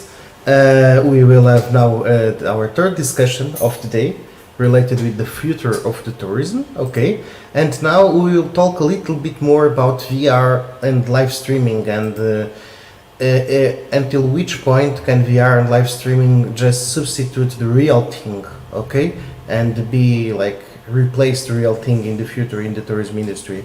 And in order to have this discussion, we will have Bryce from the VR Voyage, we will have Simon and Holly from Ancient World, Lithodomus, and we will have Yoni and Canon from Aperture. Okay, hello. Welcome everyone. Hello. Hi. Good afternoon. Good afternoon, thanks again for being here. Okay, and like in the last sessions, I think that probably the better way to do this is to start with your presentation. You know, you present your startup, yourselves, and then we can start to discuss about VR and live streaming and how all these changes and all this virtualization will change the future of the tourism industry. Okay, maybe Bryce, maybe you can start with your presentation and your startup. Sure. Tell us a little bit more. My name is Bryce Watts. I'm the founder of the VR Voyage. So we are a Netflix-style platform for virtual travel. So what we've been finding, and like many people in the tourism industry, is that over the last year or so, many organizations have invested thousands into creating their own virtual tours because this has been the key word, the buzzword, and the hot trend over the last year and a half. And all these organizations, they've invested thousands into creating this to attract new audiences, to diversify their revenue, but being posted on their website, it's not reaching as many people as they'd expected. So what we've done is created a platform for these third-party partners to then bring their content onto a centralized hub that can then act as an innovative interactive tool for travelers to then explore new destinations beyond what they would be able to in person, and kind of act as an inspiration for them when planning a new trip, when they're able to actually do that trip planning again. Our business model, it's based off of the same as Netflix and Spotify. So we work with third-party partners, we host their content on our platform, then we sell that content, or access to that content rather, to travelers, school groups, through individual ticket sales and through monthly subscriptions, just like Netflix does. We are working with travel agents and tourism boards to promote local businesses and support the local economies through this type of platform. And our team, we're based here in Canada at the moment, but soon to be moving to Portugal to be setting up operations there. And over the last 6 or 7 months, we've been making partnerships with government organizations like Parks Canada, the BC Parks Foundation. We're working with regional museum associations that are bringing cultural heritage online, giving greater access to the history of countries and promoting the destinations through cultural travel, through food travel. And what we've been doing is through this platform, we have been able to increase our audience size by working with our affiliates and by our partners then having their own activated audiences. We are able to work together in a collaborative way to kind of build up this recovery process and to build a stronger tourism sector and cultural sector by working together instead of creating individual content that then we try and access our own audiences. By working together, we all have a better chance at recovering from this and building a stronger ecosystem. Thank you. Yeah, it totally makes sense. And what about you, Simon and Holly? Oh, Holly actually is not here. Holly. Yeah. What about Lithodomus and Ancient World? Can you tell us a little bit about it? Absolutely. I've prepared a presentation for everyone, and I'd like to take you through that. Hi, my name is Sanyan. I'm the founder of Lithodomus, and I'm pleased to present Lithodomus to you today. I'd like you to think back, way back, when you were on holiday touring ancient ruins. Did you ever stop and say, I wish I could travel back in time to see what this used to look like? Well, we at Lithodomus certainly have, and our mission is to bring the ancient world to life for everyone. Lithodomus is a scale-up startup that leverages cutting-edge mobile and immersive VR technologies to bring heritage tourism into the digital age. Our scalable approach content creation uses archaeological and historical records to ensure that our reconstructions are as accurate as possible. I founded Lithodomus in 2016 and secured the company's first $1 million of funding. I assembled a global team of UX designers, 3D artists, developers, tourism specialists, and heritage specialists to create a vast library of digital cultural heritage content, securing further rounds of funding on the way. 3D artists like Rogerio Perdiz, based in Coimbra, ensure that our vision of the ancient world is firmly based with local expertise. Last year, we launched the Ancient World Tour platform to showcase our capabilities with a standalone product. You can now take a stunning virtual tour on location or enjoy it at home. Our tours will let you compare today's ruins with how sites looked in all their original glory. Whether that be 500 or 3,000 years ago, tours have audio by local professional guides, 360-degree viewpoints, maps, photos, and more. The platform has captured the attention of major players like Travel and Leisure magazine for its tourism potential and Cambridge University Press for its educational value, to name a few.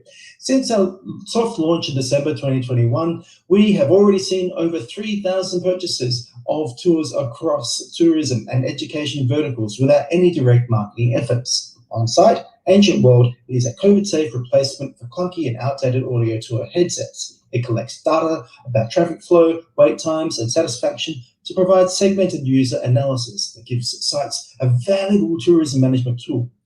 The Lisbon tour is already live on our Ancient World platform, highlighting key moments in time from the Roman period to 1754, the year before the earthquake and tsunami. Lithodomus partners with museums, UNESCO, and World Heritage sites to create immersive experiences such as large-scale projections and cinematic experiences.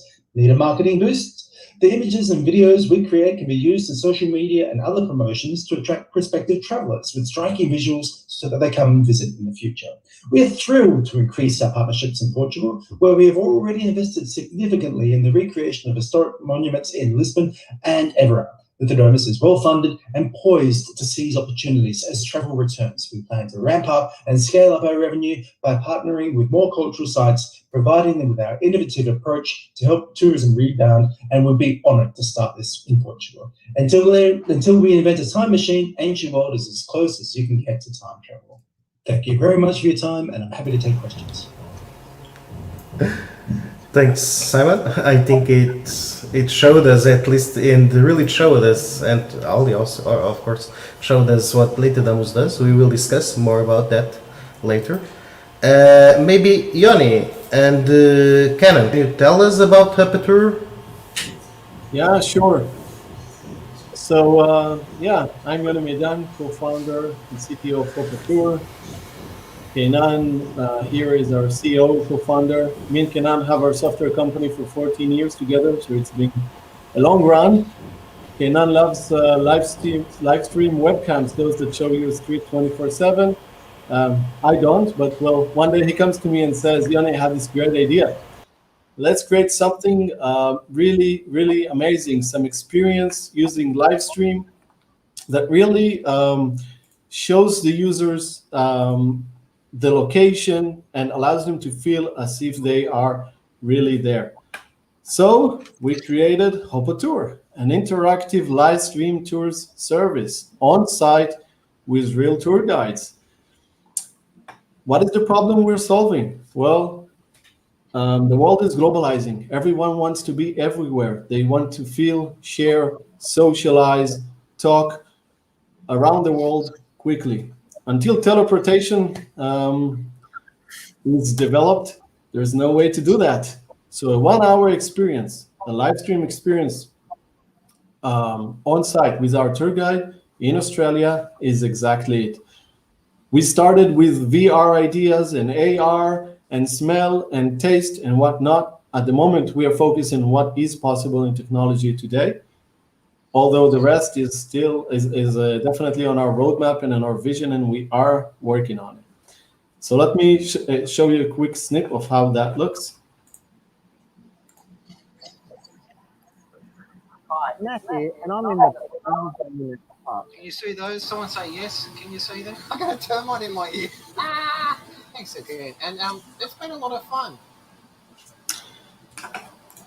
Hi, it's Matt. Well, sorry. Yeah, our team Jamie Levavi as CMO, Kenan Brown CEO, and myself as CTO, we all have 14 years of experience in our fields, development, managing, and Jamie with the digital marketing.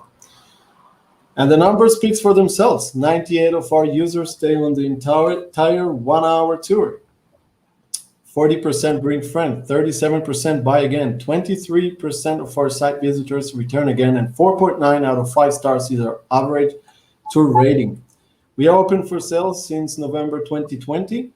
The live stream business has been going crazy before the pandemic, and now it's basically a phenomenon, with 60% of revenue from streaming industry coming from live stream. We started alone, but today we have big competitors such as Amazon, Airbnb, and others, but we are still unique in our unique high quality tours in terms of technology and content. And we are the leaders at the moment, still developing, keeping that lead all the time. We have great partners such as San Francisco Tour Guild, Chicago Architecture Center, Ministries of Tourism. We've been covered in the Los Angeles Times, Voice of America, and more. Although we are relevant regardless of the pandemic is a unique time to push this forward, and this is why we are looking for investment now. We're planning to go global scale, adding more guides, content, expand marketing, and adding more cutting-edge features such as inter-shopping with AR integration and VR premium services. Thank you very much. You are welcome. Thank you for sharing that with us. So, guys, we have been discussing a lot of different things about the future of tourism during this morning. We have discussed the different things about AI and about artificial intelligence. I think that some of the questions here are kind of the same, but I will go there. I think that the first thing I want to ask you is exactly the title of the session.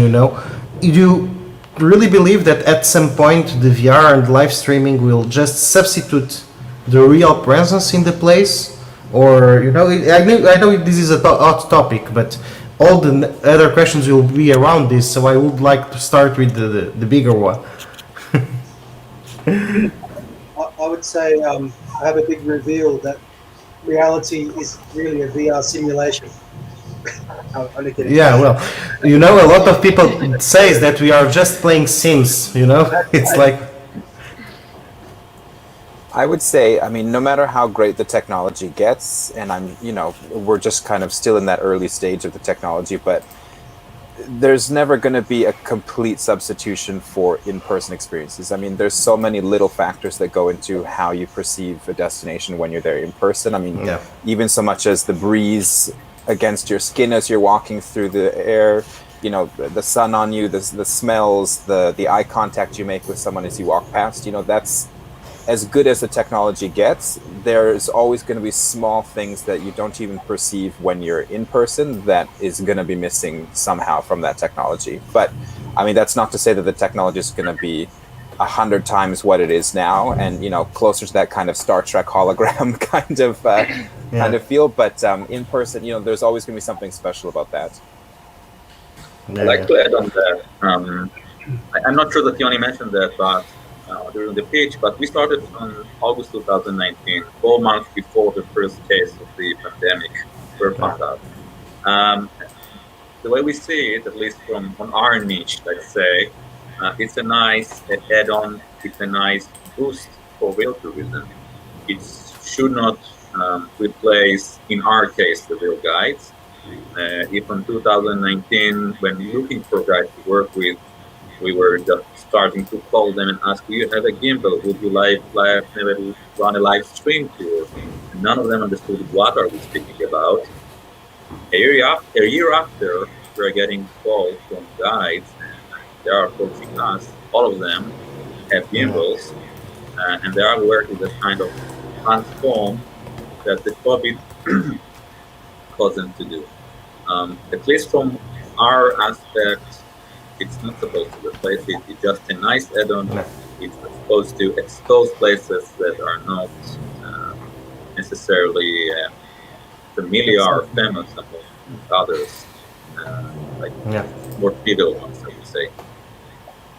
Well, one thing that's come up in a lot of conversations I've had with tourism operators and museum directors is the question of accessibility, especially for those who, for example, can't climb stairs or can't get to the top of Uluru, which is the big red rock in the middle of Australia, or indeed those people who could never afford a plane ticket to travel to places.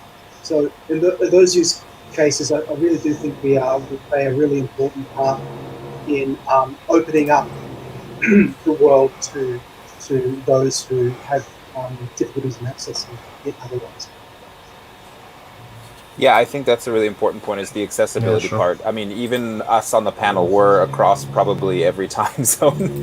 And, you know, that's the real value of VR, is that, I mean, for myself here in Canada, I've never been to the north because it's just so incredibly expensive to get there and it takes so long. But now I can take a virtual tour with someone up in a tiny remote community just with the click of a button, whereas before I would have to spend, you know, 24 hours of driving or something. So I think that's the real benefit. It might not be able to replace in person, but it definitely opens up really the world to exploration by anybody from any corner. So I think that's the real value. Yeah, I think looking at technology and the advances, the question might always come with a timeline to it. When do you think that will happen? Because in 100 years from now, no one knows what will happen. Probably we'll have teleportation. So in terms of time, in 10 years, 20 years from now, probably will not be able to replace in-person really. There will always be something missing. Okay, I agree with you. And actually this crosses with the second question that I had for you all, that it was actually, I think that Oli, you didn't share your opinion, but we can make this like a talk. Yeah, the second question I had to you, it was exactly about that. It's like there are some things that VR and live streaming will never do, right? What do you think they are? They are. What are the line that VR and live stream will never cross in the tourism industry? Do you think, or you think that eventually, because we have already agreed that this is not substitute the real thing, but what are the lines that it will not cross and will not, I think it would be very difficult to present, unless there was a lot of pre-preparedness, it'd be very difficult to experience a local wine and cheese tasting experience in life. For example. Yeah. Yeah. Well, we will never know. One day you can. With 3D printing. Or something like bungee jumping. Yeah. It's very well placed to have the experience of cultural and heritage tourism. Yeah. So for that, it absolutely. I think for certain types of adventure tourism, for adrenaline junkies, unless you maybe combine it with a physical structure that can replicate the movements, which I'm sure will happen eventually and is happening in some small ways. It's that, adrenaline junkie type experiences, but in terms of seeing the sites and the history, and in the case of something like what we're doing, showing something that you can't travel anywhere in the world and see unless you have a time machine. Yeah, it makes sense. It makes sense. And what do you think, Bryce, for example? I mean, like Simon was saying, unless there's something where you're really planning ahead, I think Yanni, one of the old presentations you were talking about, you were thinking of like a smell feature. Was that right? Yes, correct. If we can do, I think there are ways to kind of pre-plan an experience. For Holly's idea about bungee jumping, maybe there's an audio guide that says, "Okay, now you jump off your bed," and then kind of simulate that way. But I think there are a lot of ways that can be, it's more steps added to the full process. But there are definitely ways that there can be more elements like smell or like taste that can really add value to a virtual experience. But like Holly said, there are going to be certain things that I think say for 100 years from now that are going to be kind of out of the realm of possibilities, like that that adrenaline factor, or kind of getting the blood pumping from being high up on a building or something like that. Yeah. So basically, VR at some point can already raise your adrenaline with some simple effects. And well, I don't want to get too much into this, but there's also electricity ideas of, they're using it in physiotherapy already to move your muscles, by small electric shocks. And then you are jumping, in that sense. Your muscles are even jumping in that sense. It's in physiotherapy at the moment. My mom is a physiotherapist, so she already uses those devices. It's not far-fetched. And to add that to the wind effect, which is just, air blowers, and I mean, you can think of how to make it happen. It's not so far-fetched. That's what I'm saying. It's not going to be the real thing, but it's not so far. And in that sense, your senses are bulking you with all this information. So the VR or anything online, it will be very hard to work on all senses at the same time. But maybe if you, at the moment we are working very hard on the vision one and the ear on the sound one, right? So you just add one more sense and you do it very good. It becomes quite near the real thing. But it will we not are be doing that, by the way, with, I'll give an example. You mentioned wine before, wine tasting. We actually have a tour that we are developing right now. It's not on the site yet, but it will be a wine tasting experience in one of the chateaus in France. And the idea is we are working actually with the chateau to make sure those wines are available for our clients, in that case in the States, but they're available there. The way we see it, to connect it, to make this kind of immersive experience, the participants will have in advance those kits, in that case the wine. Yeah, sure. And we'll be able to consume it together while watching it. Is it a replacement actually, for really visiting the chateau? No, but it's a nice sample. It's just a nice way to explore it and to expose it. Actually, we had someone from audience suggesting just like that, and it's like it was already published before, but I put it here appearing because of that. And actually there are a lot of discussions now with the 3D printing, that one day maybe you will have like some flavors on the printing, and then you are on the tour and it can print your cheese or your wine, because at the end of the day it's just a lot of molecules connected with each other. And if you can advance the technology that far, you can just send the receipt to the printer and the printer will print it. But okay, we are far away from that, but also with the drones coming in, with Amazon drones and others, they will be able to deliver those very quickly, and they have warehouses around the world. So it's not far-fetched for you, booking a tour, and in 15 minutes the wine is there and the whole thing. Yeah, sure. I've seen this fascinating project where there's a toolkit of objects of different shapes and sizes, like a book, for example, or a ball, or a rod, or a bottle, they can actually pick up while you're in virtual reality, and it feature matches. So it looks like this white plastic bottle looks like a bottle of wine, or the book, which is just a generic book, suddenly is a volume that you're reading. So to have this kind of toolkit or prop set within virtual reality to simulate a haptic experience, I think that's very, very close in the future. Well, probably you have already suspected because of when I told you about the molecules and all of that. But I'm from chemistry engineering. My main course, it's not science or management or all of that. And we always have a concept there that I find really interesting to cross to the startups management. That is the limitant agent.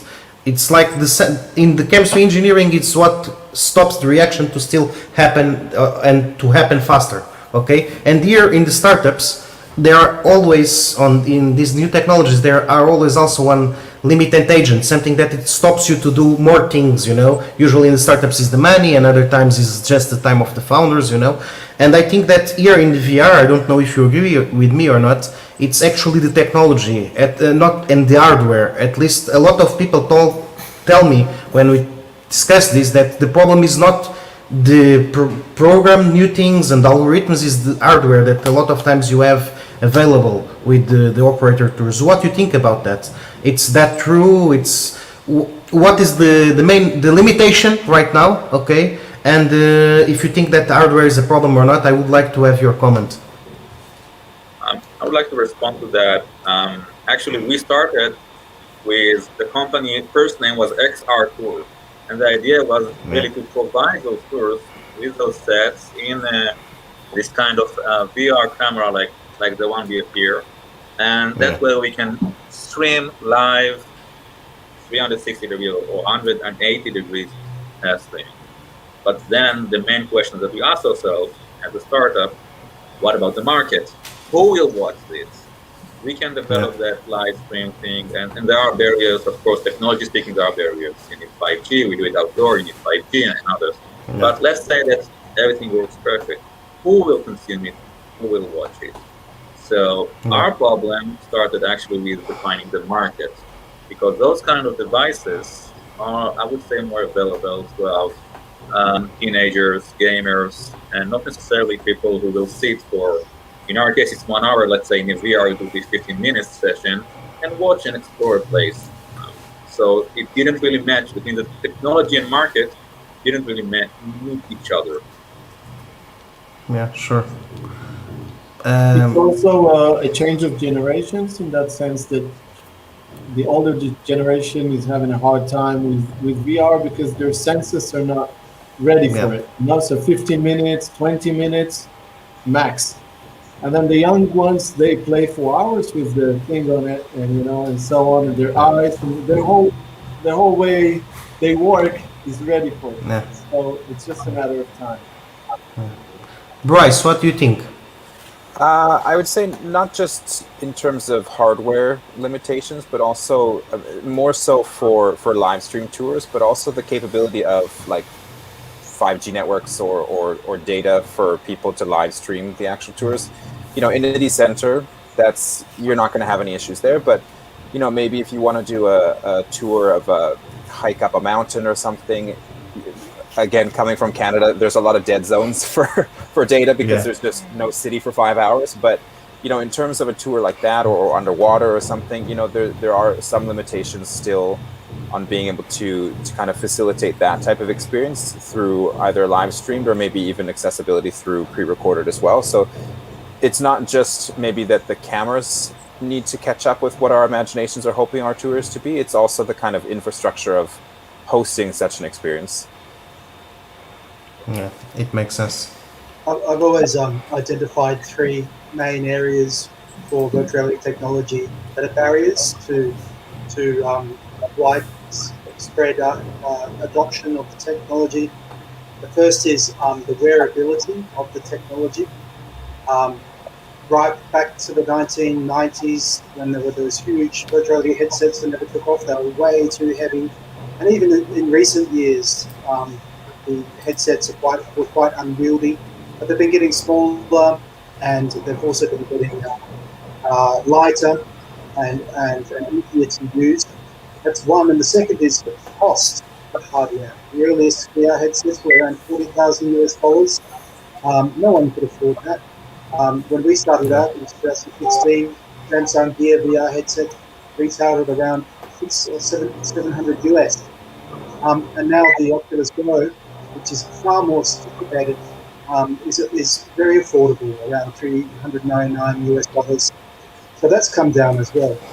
And the final barrier is the ability for people to create content. Before the advent of open source 3D modeling software and platforms, creating compelling content was only in the hands of VR Hollywood studios with millions of dollars of budgets. But with the advent of more democratized 3D and app development platforms, it really opened up the playing field to individuals and small and medium businesses. So I see those three barriers every year lowering and lowering and lowering. I think they're connected. Yeah. Makes more sense. Makes sense. Well, you know, we are receiving a lot of questions, but I think that I will start now some questions from audience. Okay.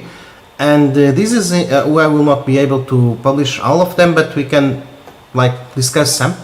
This one I think is really interesting. AR, VR glasses or holograms? Who will win the run?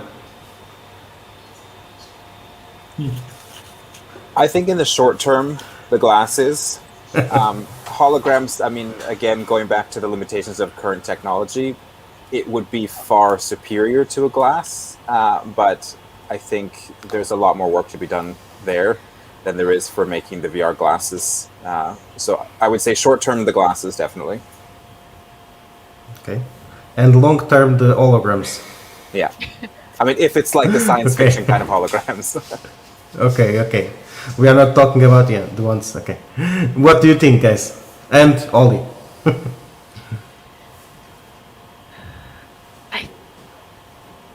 For holograms in terms of travel, I think that's a long way off, but there's so much possibility. I mean, you could have Julius Caesar taking you around ancient Rome. So, I mean, there's certainly a lot of brilliant things you could do, but I can't really speak about that particular technology and how far along it'll be in 20, 25 years. Okay. Yoni, Canon, do you want to add something about that? I can add I tend to agree that holograms are superior in the experience, but they do lack some of the access to your senses, for example, vibration and so on. So it's probably going to be some mixture of both at some point. But the VR and AR are much more advanced in terms of their accessibility to the market at the moment. So probably they're going to have some edge on the holograms, but it's going to be the full thing at the end, the full suit.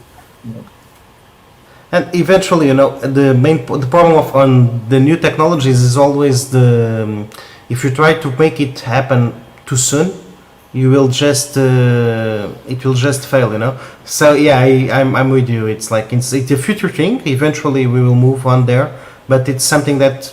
It's kind of it's like the curved TVs at some point, Some years ago, everyone wanted to buy a curved TV. Now they are out of the market because people understood, okay, we are not ready yet to have like this in home because I want to have people see on like the sides of the screen, and if it's curved, it will not give the full experience to everyone. And it's kind of that the technology is not yet there. I would say. I think also, just one final note there that. It's important to note that Facebook and Apple are rumored, well, Facebook not rumored, but Apple is rumored to be developing sophisticated AR glasses for mass market right now. Well, I have another interesting question here for you. Do you think that VR live streaming could have solutions adapted for blind or deaf travelers? This is an all new area, right? What is your point of view about using these technologies to allow people that wouldn't be able to travel to now discover, Well, absolutely for deaf travelers, because you could have subtitles. So you would still see all of the images, and then if there was any text, you would be able to read that. So that I think that can already be done with technologies. For blind travelers, I'll let someone else pontificate on that point.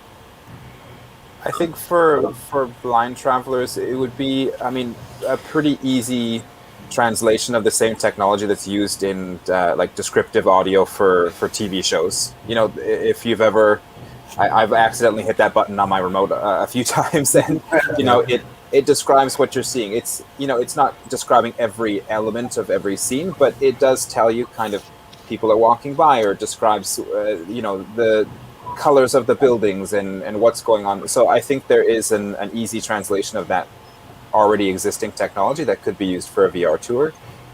And like Holly said, for deaf people, a much easier programming feature, because it's mostly just adapting closed captioning for what the audio would be saying. I also think in terms of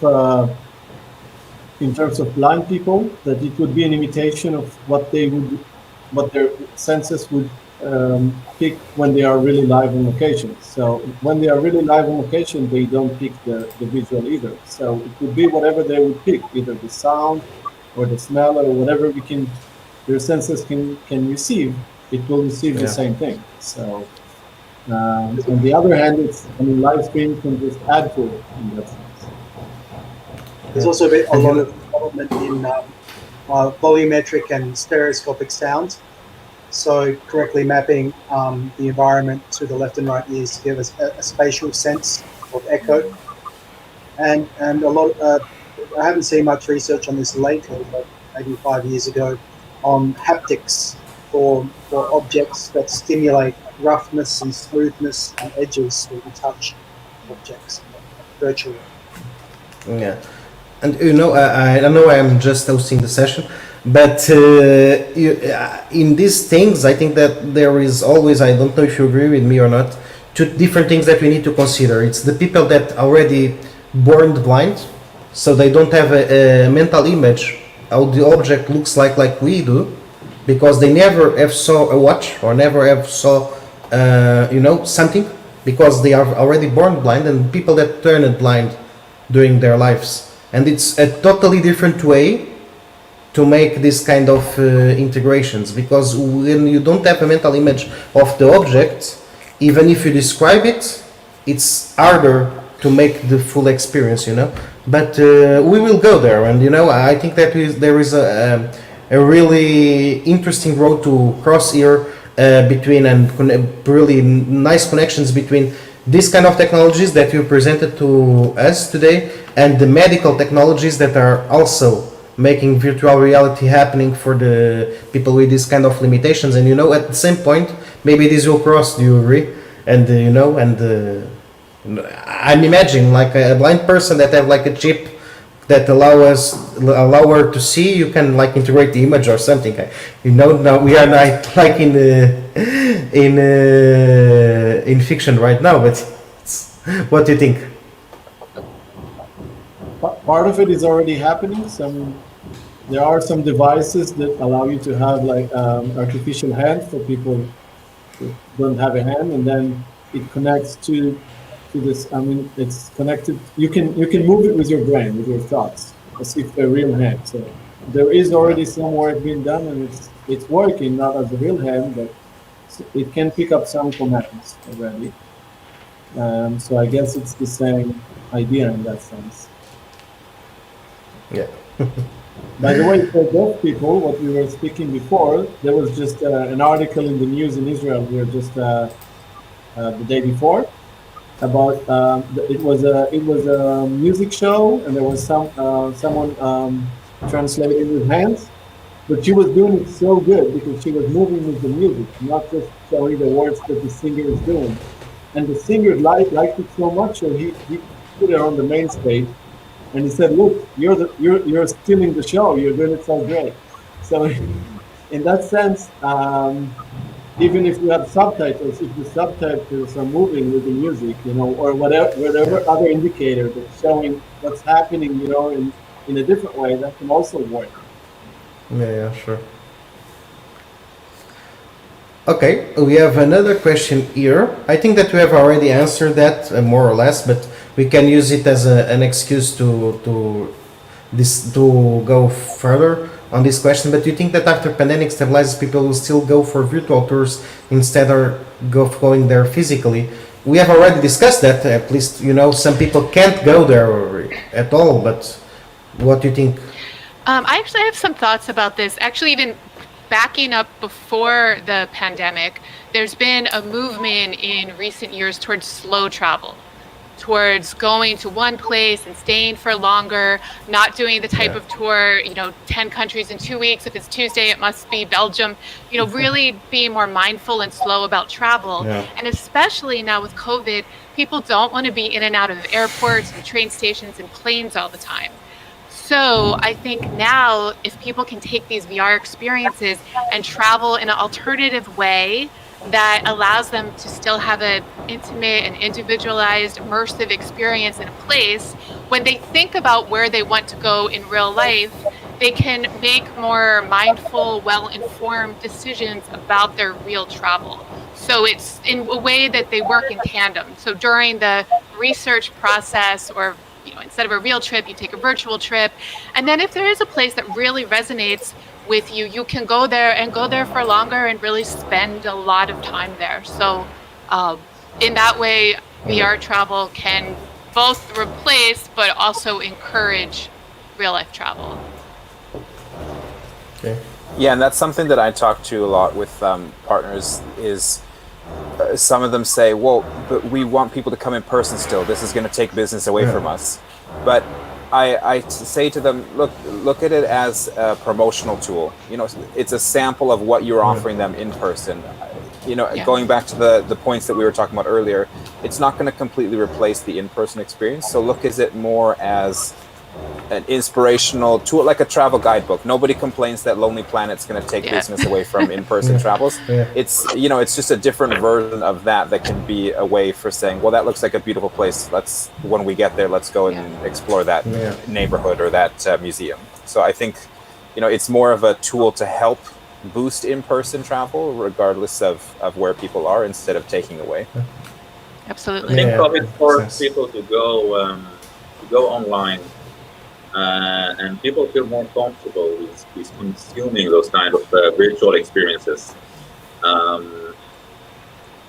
The kind of VR virtual tours, whether live stream or not, it sort of make, I would say, the word more accessible. And this is relevant also post-pandemic, removing those barriers of time, mobility, bureaucracy that enable you to explore places that otherwise you didn't have the opportunity to. I think it is relevant also after hopefully the pandemic is totally behind us. Yeah. I also think that it's very hard to compare a 2-day visit to Tokyo to a 1-hour live stream session in Tokyo. It's not the same, and it will never be the same. So, and when I want to fly to Tokyo, I would go to Google, I would search a bit about Tokyo, I will find out what's going on there. Maybe I'll go to YouTube to see a few videos of new places. So this is another way to feel it, a 1-hour live stream session there, VR or not. I guess let's not forget that some of the most successful virtual tour experiences, are attractions themselves at a destination. So when you're visiting a country, one of the activities is a virtual experience. And selling points. They are also selling points for the destinations. That's right, yeah. We have some of our tours, some schools integrated the tours during the pandemic into their curriculum all the way to 2022 already. So I think even the teachers and educators, they understand the potential in combining that kind of experience with the regular way they teach. Makes sense. Okay, we will not have time to all the questions we are receiving. But we have here one that is kind of funny. It's not in our Facebook, it's in one of our partners, so I can share it here on the screen. But it's basically, what is the most awesome thing you think your technology will allow us to do? I think this is a great one to answer. Well, Yanni, your mic is off. Oh, you can't hear me? Oh, we can hear you. No, yeah. Okay. Oh, my mic? No. Oh. Yeah, I was just your say, just the first thing that comes to mind of our technology is being able to hold up the tablet or phone, let's say the Colosseum, and you see what it looked like in the beginning and now. It reminds me of that popular meme that's going around, sort of how it started and this is how it's going. Your case is pretty obvious. It's like time travel. Come on. Yeah, I love that before and after, and when I can't wait to actually be in the moment and experience it in more places just right in front of my eyes. I think that's something when I travel I always wanted to do. I always wish I could see it. So I think that's pretty exciting. And I would add to that that the most extraordinary thing I've seen with our technology is the amount of people who've cried tears of joy at seeing these cultural heritage sites restored to their former glory. I've seen it in Greece, I've seen it in Israel, I've seen it all around the world. It's amazing. I think also another point about accessibility is getting places that you can't go in person. So, you know, with something like a pre-recorded tour, it's a one-time recording session, so you can go behind the scenes. You can go where the general public isn't able to get to on a regular basis and have, you know, thousands, tens of thousands of people see it without having tens of thousands of people walking through and you know, potentially damaging the site or getting in places that are. Also with underwater VR, you know, most people don't have scuba diving licenses. Most people can't rent a submersible or something for the day. So having this technology open up places like that, that's quite an exciting opportunity because, you know, it's accessing places that people will probably never see and might not even know exist on Earth. So I think that's quite an exciting part. Yeah, and also, Bryce, to your point about places being over-touristed, you know, we mentioned that some people might think this would stop people from traveling. In some destinations, there are too many people traveling, so this is a way to control those numbers. And if some people are exploring it virtually, some can explore it in person, and that will be a more sustainable solution. Yeah, sure. Bjorni, what do you think? Canon? I would say that. Yeah, I think one of the. Oh, sorry. That's one of the things that the cool thing that I like about the ability to be at another place, like fraction of a second. First of all, we offer few tools that were sort of around the globe for audience that they ordered in advance. So it was 20 minutes here, and then in a second we're jumping to another place, watching 20 minutes in another location, and exploring it, and combined with the interaction with the guide, but also as a social event. The fact that it's a social event and people are traveling together, sort of, in a virtual way, of course, but they can consume together the same experience. It's not like a pre-recorded thing that you're sitting by yourself and watching the tour. It's very nice, but the social dimension of it is very important, and the live, this is, I think, the cool thing. Being live, being social, these are the things that are the game changer in our. It's important to say that when we say live, it's also live with the locals.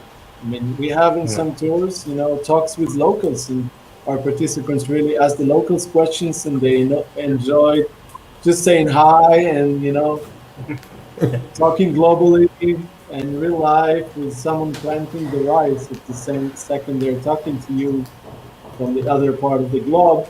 And as Kenan mentioned, it's not only jumping to different locations, it's sometimes experiencing the same event in different places on the world. For example, we did that for, I think it was the New Year. So you can see the New Year happening in live in different locations, and again, interact, hear a guide explaining the local customs and so on. So that's something that is totally impossible by flying. So. Well, it's something that, you know, Little Domus no can't do. It's like it would be nice to talk with the ancient Romans, and we have them walking around in their togas. They're there. They are there. They don't talk, but you know. Yeah. You know, guys, it was really great to have this chat with you, this discussion. You know, unfortunately, we don't have time for more questions. I would like to thank you again for being here and you know, tell us something about what will happen in this industry in the future. For the ones that are listening to us, we will come back at 2 p.m. in Portugal, 2 p.m. GMT +1.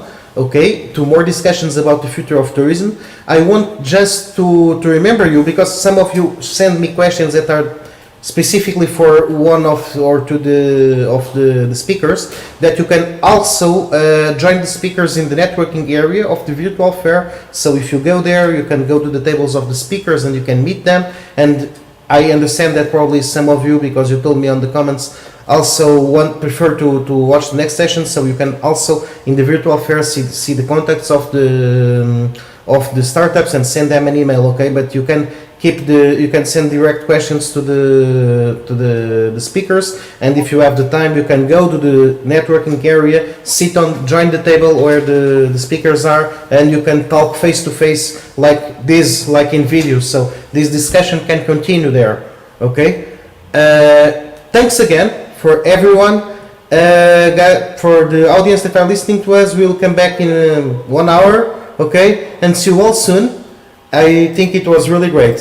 Thank you very much. Thanks so much. Thank you. Great talk. See you all soon. Thanks again.